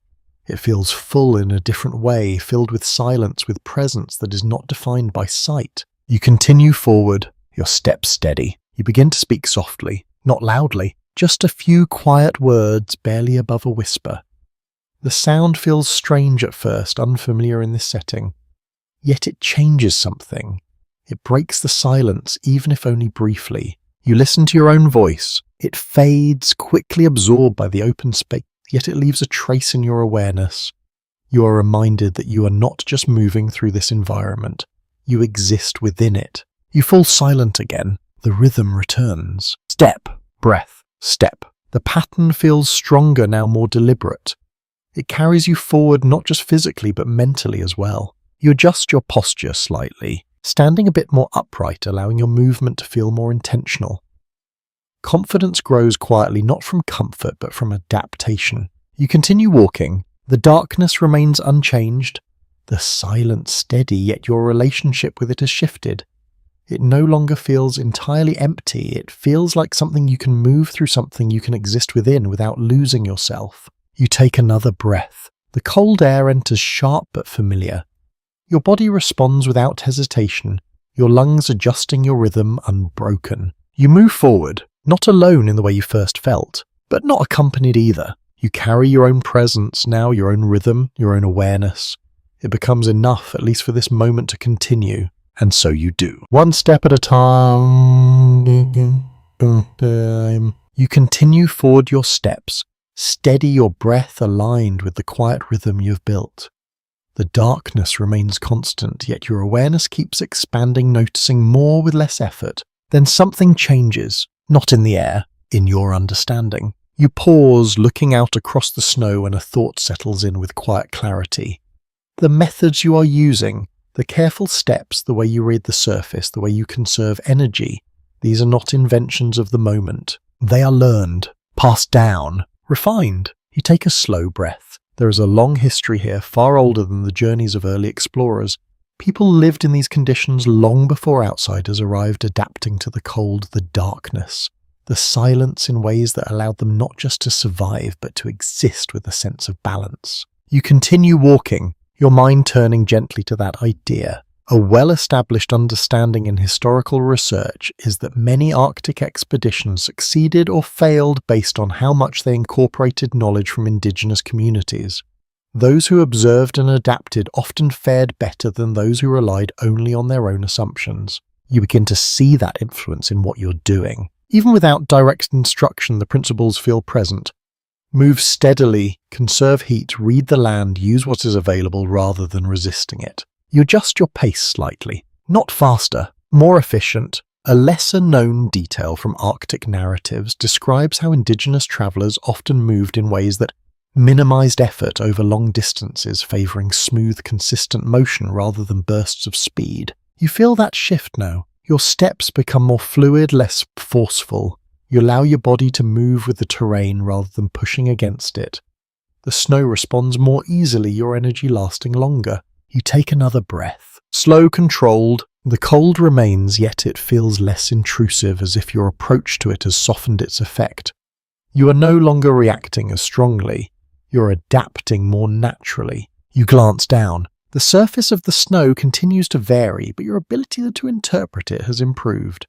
You recognize firmer areas, more quickly avoid softer patches with less hesitation. The learning deepens. A widely recognized observation from cultural studies is that traditional Arctic knowledge often emphasized harmony with the environment rather than dominance over it. Survival depended on understanding patterns, not forcing change. You begin to embody that idea. Your movements become quieter, more aligned with the land. You waste less energy, make fewer abrupt adjustments, allow the environment to guide you rather than resisting it. You pause briefly, listening again. The wind carries its steady tone unchanged, yet you notice how it interacts with the surface differently in certain areas.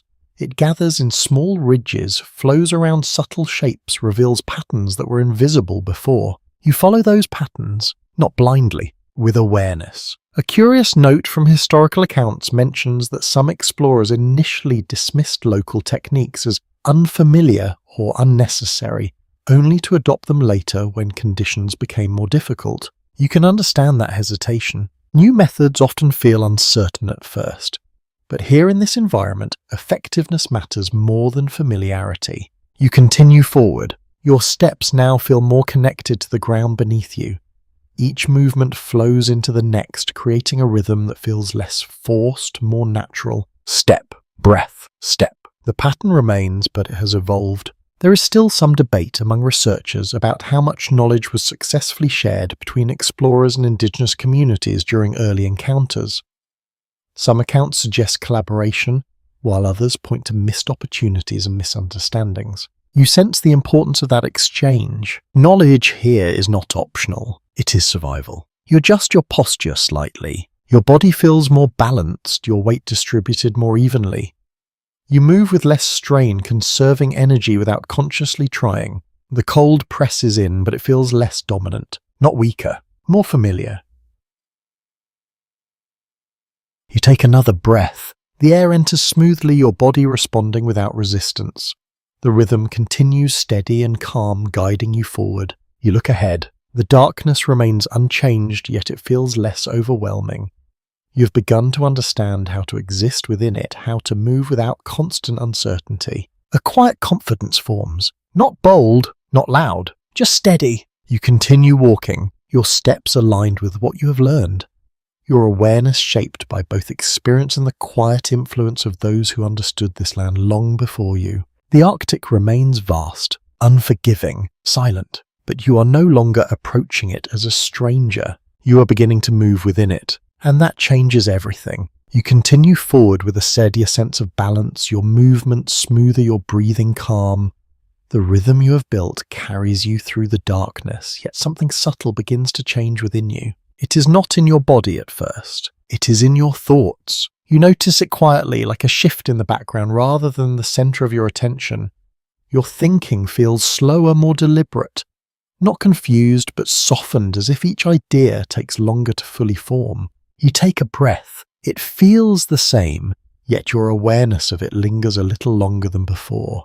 The inhale stretches, the exhale follows, and the some space between them feels wider. Time feels different. A broadly supported observation from accounts of extreme cold exposure is that mental processing can become slower under prolonged low temperatures.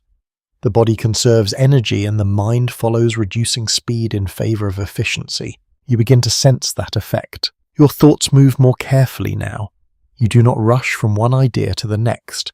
Instead, each one settles fully before the next begins. You take another step, then another. The rhythm remains, but it feels more internal now, less driven by urgency and more by consistency. Your movements match your thinking, both steady, both measured. You pause, looking out into the darkness. It feels less distant than before, as if the space around you has drawn slightly closer, not physically, but in your perception. The vastness remains, yet your mind interacts with it differently. You feel quieter inside. A lesser-known detail from historical journals suggests that some explorers described a kind of mental stillness during long periods in the Arctic. Not emptiness, but a reduction of noise, a narrowing of focus that made each thought more pronounced. You begin to understand that stillness. It is not uncomfortable, it is different. You take a slow breath. The air remains cold, sharp, yet familiar. Your body responds without hesitation, your lungs adjusting your rhythm unbroken. Your thoughts follow that rhythm. Simple, clear. You continue walking. Your awareness turns inward more often now, noticing the way your body feels, the way your mind moves. You're not distracted by many things. There are few things here to distract you. Only the essential remains. A widely recognized insight from studies of isolation and cold environments is that the mind often simplifies its focus when external stimuli are reduced. Attention narrows, concentrating on immediate needs and sensations. You feel that narrowing. It sharpens your awareness to making each detail more distinct. The texture of the snow beneath your feet, the sound of your breath, the gentle pressure of your clothing against your skin, everything feels clearer, yet slower. You pause again. Your gaze drifts across the dark horizon, though there is little to see. Still, the act of looking feels meaningful, as if it connects you to the space around you in a quiet way. You take another breath. The rhythm continues. A curious observation recorded in some expedition accounts describes how individuals sometimes lost track of their own thoughts, not because they were confused, but because the thoughts became so simple that they seemed to dissolve into the moment. You consider that idea. You notice how your thinking has changed. Fewer distraction. Fewer unnecessary details. Just presence. There remains some uncertainty among historians about how this mental shift affected long-term decision-making. Some suggested improved focus, while others believe it could reduce awareness of larger risks. You sense both possibilities. Your attention feels sharp, yet your perspective feels narrower. You're focused on the immediate, the next step, the next breath. You continue walking. Step, breath, step. The pattern feels almost automatic, now your body and mind working together without strain. You no longer need to think about each movement. It happens naturally. You listen. The wind continues its quiet passage unhinged. It feels familiar, almost comforting in its consistency. You notice how little you think about anything beyond the present moment. No distant concerns, no unnecessary questions, just movement, just survival. You take another breath. The cold air enters your body, responds, the rhythm continues. A soft calm, not sleepiness, not distraction, just calm. You pause once more, standing still in the darkness. Your thoughts slow even further, each one arriving gently, then fading just as quietly. There is no rush, no urgency, only a steady flow. You remain there for a moment, then you move again, your step steady, your breath aligned, your mind quiet. The Arctic does not change, but your experience of it does. The cold, the silence, the darkness, they shape not only your body, but your thoughts, your perception, your sense of time. You continue forward, not thinking ahead, not looking back, simply moving. And in that movement, your mind finds a different kind of balance. You continue forward your steps, steady, your breathing quiet and even. The calm within your thoughts remains, yet your attention begins to shift once more, drawn towards something practical. Your hands. You flex your fingers inside your gloves, feeling the slight stiffness, the reduced sensitivity at the tips. They still respond, but not as quickly as before. The cold has settled there slowly, patiently.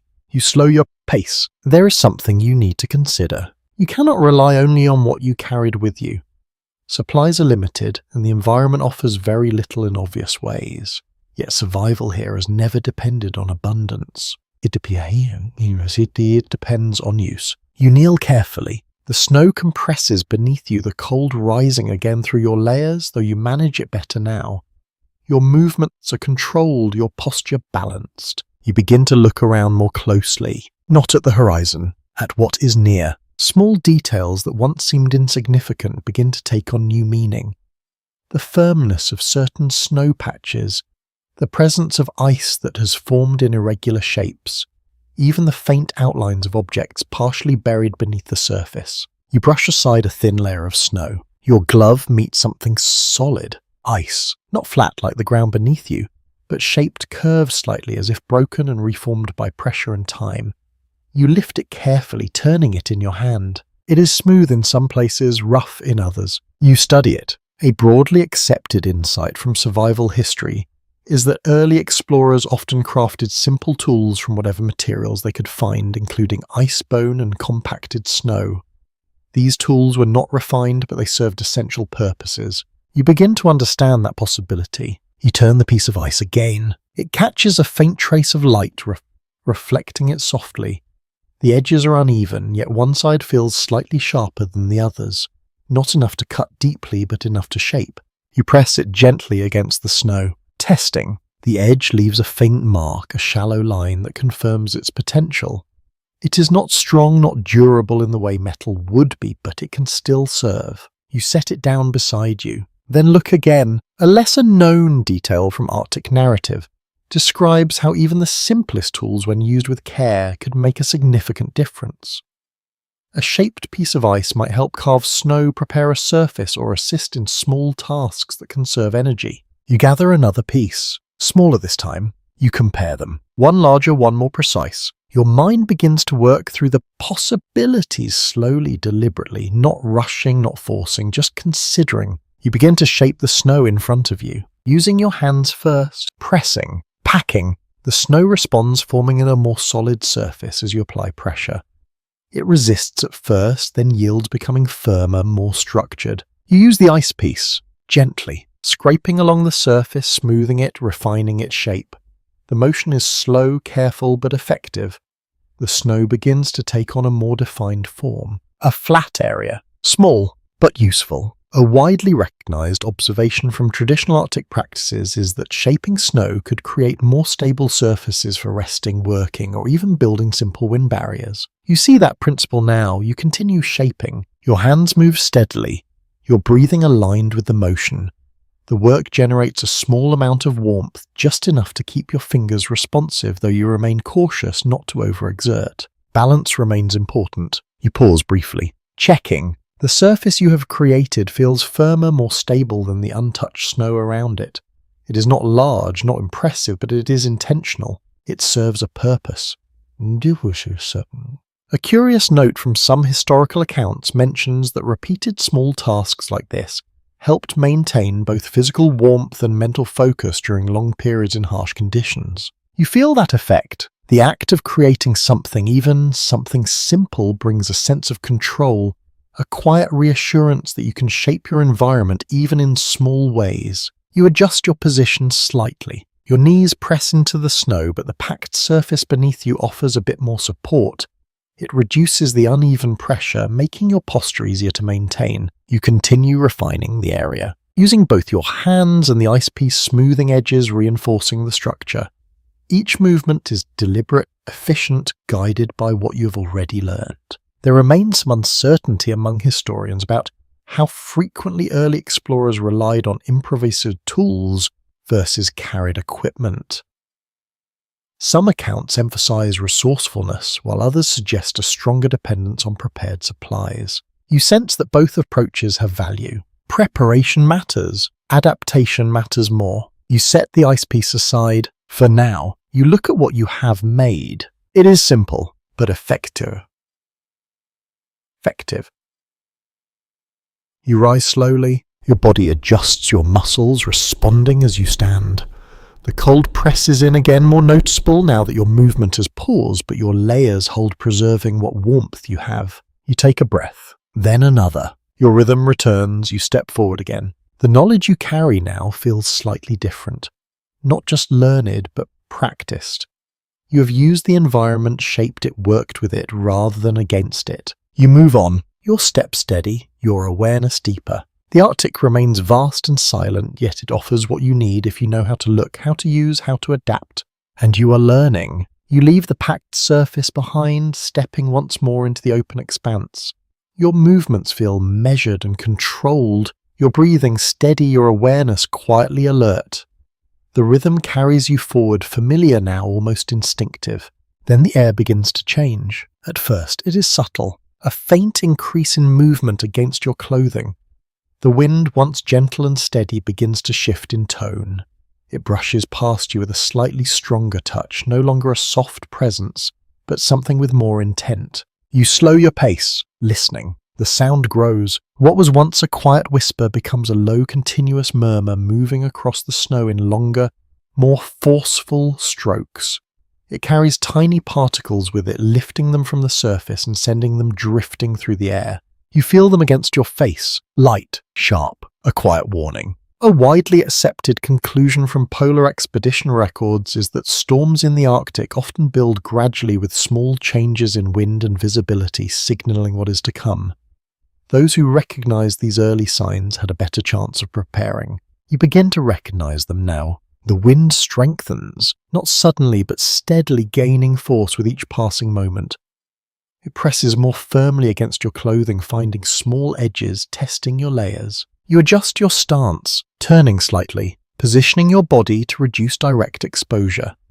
The movement feels natural now, a response shaped by everything you have already learned. The air thickens. Snow lifts more easily from the ground, carried in thin streams that move across your path.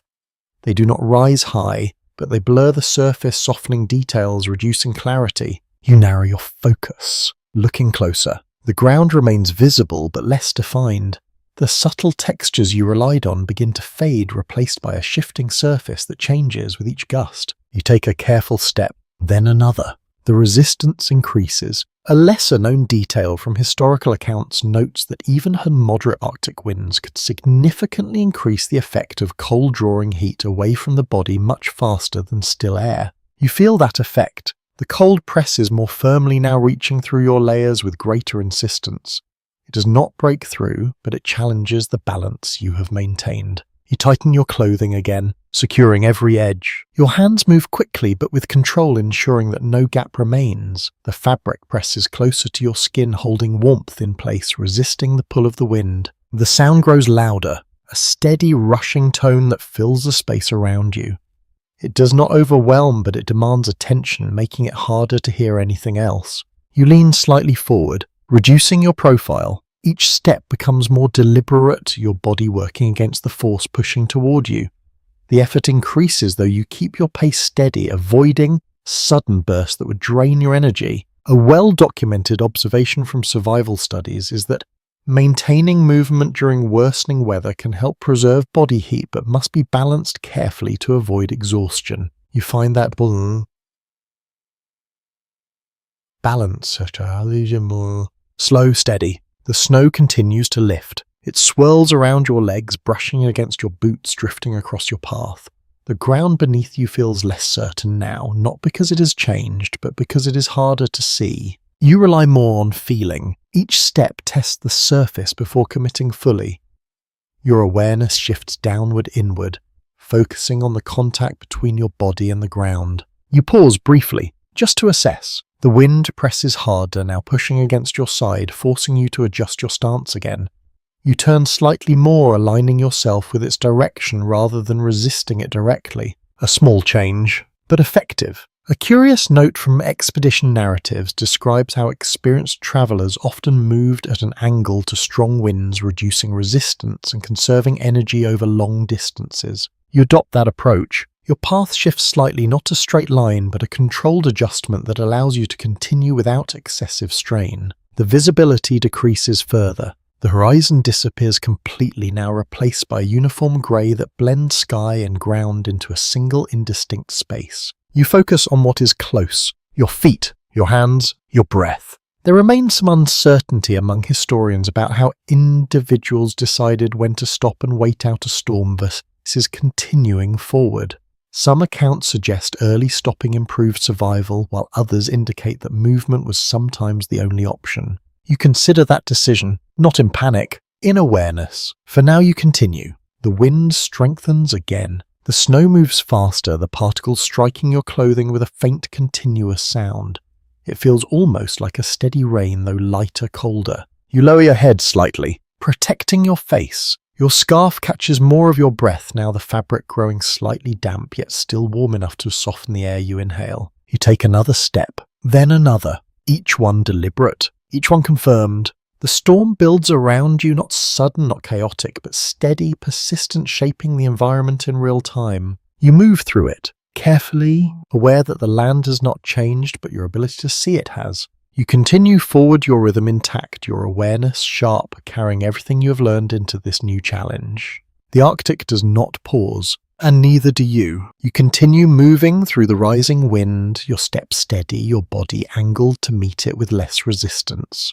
The snow continues to drift across your path, softening the ground, blurring the world into a pale, shifting field. Then gradually something begins to change again. Not the wind, the light. At first it is barely noticeable. A faint difference in tone, a subtle lifting of the darkness that had settled so completely around you. You blink, unsure if it is real or imagined. You look up. The sky remains muted, yet there is a slight variation now. A gentle thinning of the darkness that creates a soft glow along the edge of the horizon. It is not bright, but it is there. A well-supported observation from polar studies is that even during the long Arctic winter, light does not vanish entirely. There are gradual shifts, faint returns of twilight that signal the slow turning of the seasons. You watch it carefully. The change is delicate, almost hesitant, yet it carries a quiet significance. After so much uniform darkness, even the smallest variation feels meaningful. You slow your pace, not stopping, just allowing yourself to notice. The wind continues to move, carrying snow across the surface, yet the light interacts with it differently now. The drifting particles catch the faint glow, creating a soft shimmer that was not visible before. The world feels less flat, more dimensional. You take a breath. The air remains cold sharp, but something about the light changes how it feels. It does not warm you yet, it shifts your perception, offering a sense of space that had been missing. A lesser-known detail from historical accounts notes that early explorers often experienced a lift in morale when even the faintest light returned after extended darkness. It was not physical warmth, but psychological relief. You begin to feel that lift. It is subtle, not excitement, just a quiet easing. You continue forward. Your steps feel slightly lighter, your movements more fluid. The rhythm remains, yet it carries a different quality, now less burdened by the weight of complete darkness. You glance down. The snow beneath your feet becomes easier to read again. The textures reappear, the small ridges and variations that guide your steps returning to visibility. A small but important change. A commonly recognized insight from survival narratives is that improved visibility, even in limited form, can significantly reduce risk in Arctic travel. It allows for better decision-making, more accurate movement. You feel that advantage immediately. Your steps become more confident, your path more certain. You no longer rely entirely on touch and memory. Sight returns, even if only partially. You pause briefly, looking out. The horizon begins to separate from the sky again, faintly, gently, creating a boundary that had disappeared. It is not sharp, not clear, but it exists. You take another breath. The air moves through your lungs with the same cold clarity, yet your awareness of it shifts slightly. The environment feels less enclosing, less confined by darkness. A curious observation from some expedition journals describes how light, even in minimal amounts, could alter the perception of distance and space. What once felt close might seem farther, and what felt distant might come into clearer focus. You begin to notice that shift. The land stretches out again, the sense of openness returning. The vastness remains, but it feels less overwhelming, more navigable. You continue walking, step by step. The wind persists, though it no longer feels as dominant. The presence of light balances it, reducing its impact on your perception, even if its force remains unchanged. There is still some uncertainty among historians about how the individuals mentally adapted to these gradual changes in light. Some accounts suggest immediate improvement in mood, while others indicate a slower adjustment over time. You sense a gradual change, not sudden, but steady. You adjust your posture slightly, standing a bit taller, your shoulders more relaxed. The tension that built during the darkness begins to ease, replaced by a quiet sense of forward movement of progress. You take another step, then another. The snow continues to shift beneath your boots, but it is easier to read now, easier to anticipate. Your awareness expands outward again, taking in more of the environment with each passing moment. You look ahead. The faint glow remains consistent, offering a subtle guide. It does not lead you directly, but it provides orientation, a reference point that feels steady. You follow it, not blindly, with awareness. A soft calm settles in. The combination of movement, light, and understanding creates a balance that feels sustainable. You're not comfortable, but you are capable, and that distinction matters. You continue forward. The Arctic remains vast, silent, and cold, yet it no longer feels entirely unchanging. You have witnessed its subtle shifts, its quiet transitions, its slow return of light, and you move within it, step by step, breath by breath, guided now not only by survival but by the faint promise of change. You continue toward the faint glow, your steps measured, your breathing steady, so when the cold shifts again, it is not stronger everywhere, not an overall change. It gathers in specific places. Your hands, your feet, you notice it first in your fingers, a deeper numbness than before. The sensation fades at the tips, replaced by a dull absence that feels almost distant, as if your hands are no longer fully part of you. You slow your pace. Your awareness narrows. This is different. A well-documented understanding in cold weather survival is that extremities lose heat first as the body protects its core. Fingers and toes become vulnerable often before the rest of the body shows clear signs of danger. You flex your fingers carefully. The movement feels slower, less responsive. You press them together inside your gloves, trying to restore sensation, encouraging warmth to return. A small response, but limited. You take another breath. The air remains cold, yet your focus turns inward, monitoring your body more closely now. Each sensation carries more weight, more meaning. You shift your attention to your feet. You take a step, then another. The contact with the ground feels slightly muted, less defined. Your boots still hold firm, but the connection between foot and surface feels weaker. You pause. You cannot ignore this. A lesser known note from Arctic accounts mentions that some explorers misjudged early numbness, assuming it was temporary only to discover later that damage had already begun. You understand the risk. You begin to move differently. Not faster, more deliberately. You increase your movement slightly, encouraging circulation without exhausting yourself. Your steps become a touch more active, your muscles working just enough to generate heat. You swing your arms gently, within reason. The motion feels controlled, purposeful, sends a faint warmth back toward your hands, not enough to fully restore sensation, but enough to slow its loss. You take another breath, slow even. A widely accepted insight from survival studies is that maintaining circulation is essential in extreme cold. Continuous moderate movement helps preserve function in areas most at risk. You feel that principle in action. Your body responds. Gradually, you continue walking. Your pace slightly adjusted, your focus more internal now. Each step, each movement serves a dual purpose. Progress and preservation. You flex your fingers again. There is a slight return. Faint, but present. You hold on to that. A curious detail from some expedition journals describes how individuals use small repetitive movements to maintain warmth even when larger actions were not possible. These motions, though simple, played a significant role over time. You adopt that. Instinctively, your hands shift within your gloves, your fingers pressing and releasing your arms, moving gently with each step.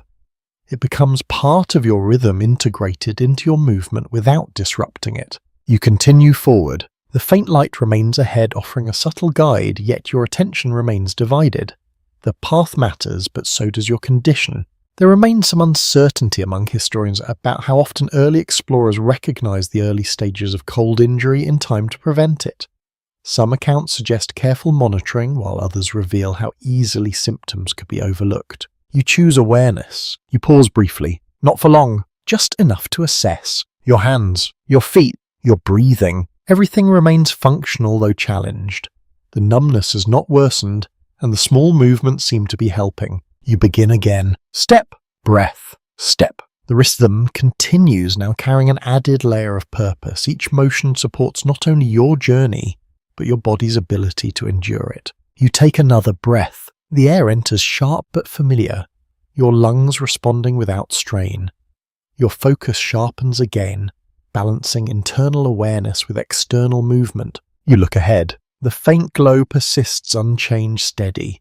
It reminds you that progress continues even in small increments. You follow it, carefully. Your steps remain measured, your movements controlled.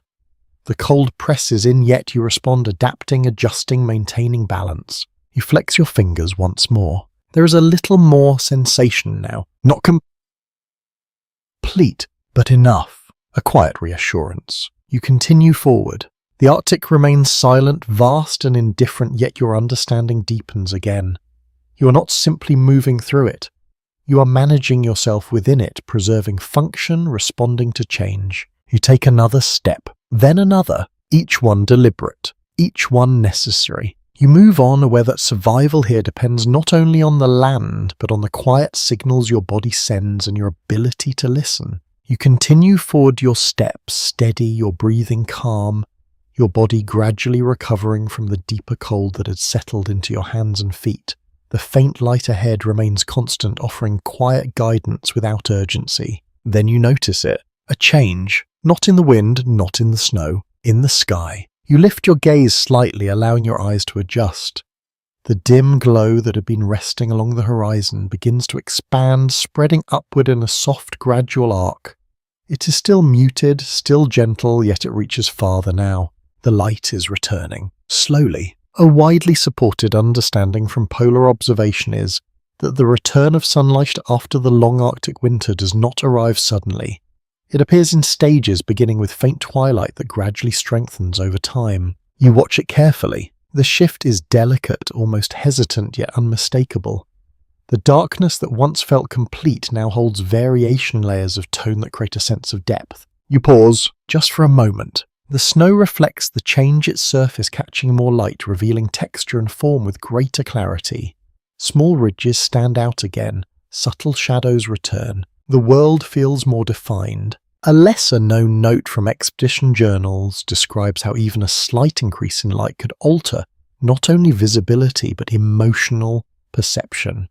The environment felt less enclosing, more open, even if conditions remained harsh. You begin to feel that change. It is quiet, but real. You take another breath. The air remains cold, yet it feels less heavy, less pressing.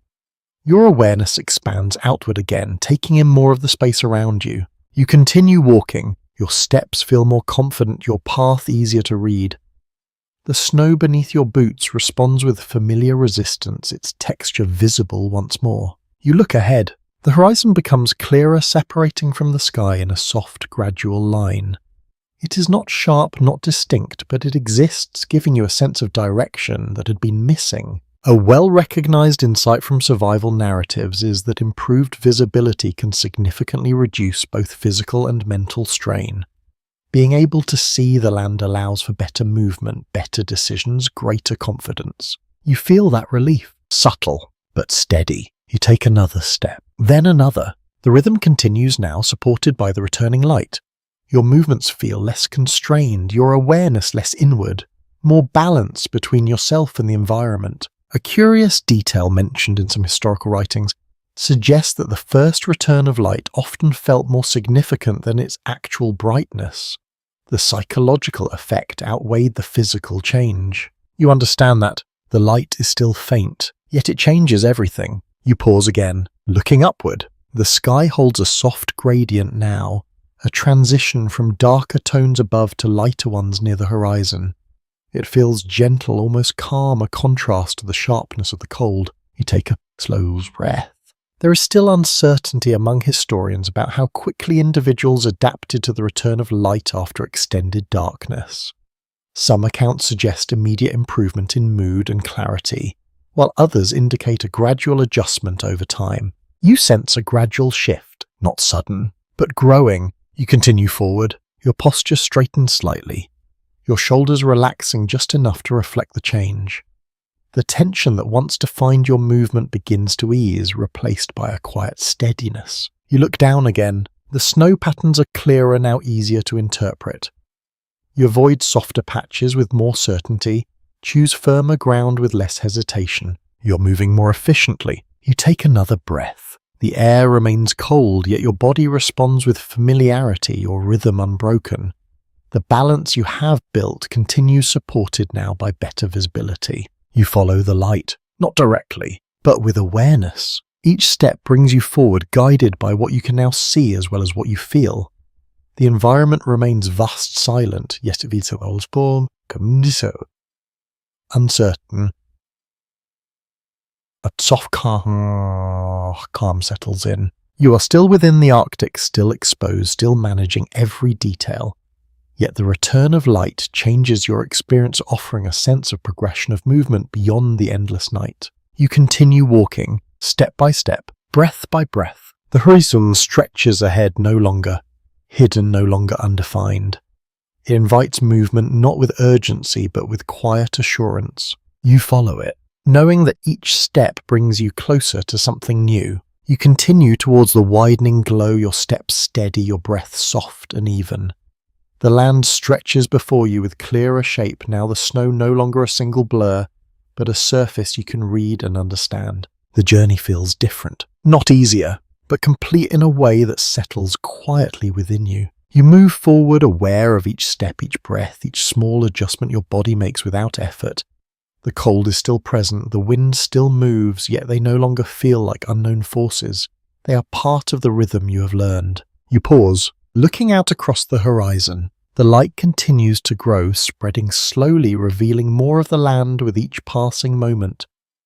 The darkness does not vanish, but it retreats, allowing space for something softer to take its place. You take a breath, deep, calm. A well-established understanding in historical reflection is that those who survived Arctic journeys often carried lasting changes with them. Not just physical endurance, but a different awareness of silence, space and time. You begin to feel that change. It is quiet, but steady. You look down at your path. Your footprints stretch behind you, faint now, softened by wind, partially erased by the shifting snow. They do not remain as clear markers, yet you know where you have been. You carry it with you. A lesser-known observation from an expedition account suggests that many travellers found it difficult to describe the Arctic fully after leaving it. The experience was not just visual, but deeply internal, shaped by sensation and perception. You understand that now. This place is not easily explained. It is felt. You take another step, then another. Your movement continues, but it no longer feels like a struggle to endure. It feels like a quiet continuation, a natural extension of everything you have learned. A widely recognized insight from survival studies is that adaptation often becomes invisible over time. What once required effort becomes instinct integrated into the body and mind without conscious thought. You move with that instinct now. Your breathing aligns with your steps. Your awareness shifts naturally between the ground beneath you and the space ahead. Your body responds to the cold without hesitation. You pause once more, just for a moment. The light has grown stronger, though still gentle, casting soft shadows across the snow. The horizon feels open, expansive, yet no longer overwhelming. You take a slow breath. There remains some uncertainty among historians about how the individuals mentally process the end of such journeys. Some accounts suggest relief, others describe a quiet reluctance to leave the stillness behind. You feel something in between, a sense of completion and a quiet respect. You continue forward, your step steady. The Arctic does not hold you yet, it leaves an imprint. The silence, the cold, the vastness, they remain with you in ways that are difficult to define. You take another breath. The air feels the same, yet you feel different within it. Your awareness is sharper. Your movements more deliberate, your sense of time more fluid. You move on, carrying the experience with you. Gradually, your pace slows, not from fatigue, from calm. The urgency that once guided your steps has faded, replaced by a gentle stillness that invites you to rest, not out of necessity, but out of peace. You find a place, a slightly raised patch of snow firm beneath your feet, sheltered just enough from the wind. You lower yourself carefully, your movements smooth your body, settling into the surface. The cold remains, but it no longer feels overwhelmed. You adjust your layers, ensuring warmth, then allow your body to relax just enough to release the tension you have carried. You close your eyes briefly. The light remains behind them, a soft presence rather than complete darkness. Your breathing continues slow and steady, the rhythm unchanged. You listen. The wind moves gently now, it sounds softer, less insistent. The snow remains still, the land quiet, the space around you calm. You take another breath, long, deep. The air fills your lungs, then leaves slowly, carrying with it the last traces of effort. Your body feels balanced, your mind clear, your awareness calm. You remain still, not sleeping, not moving, just present. The Arctic surrounds you, vast and yet no longer unfamiliar. It feels like something you have moved through and something that has moved through you in return. You take one final breath and let it go, slowly, gently, allowing the rhythm to soften the movement, to fade the awareness, to settle into quiet stillness. You are here, and it is enough. Sleep well,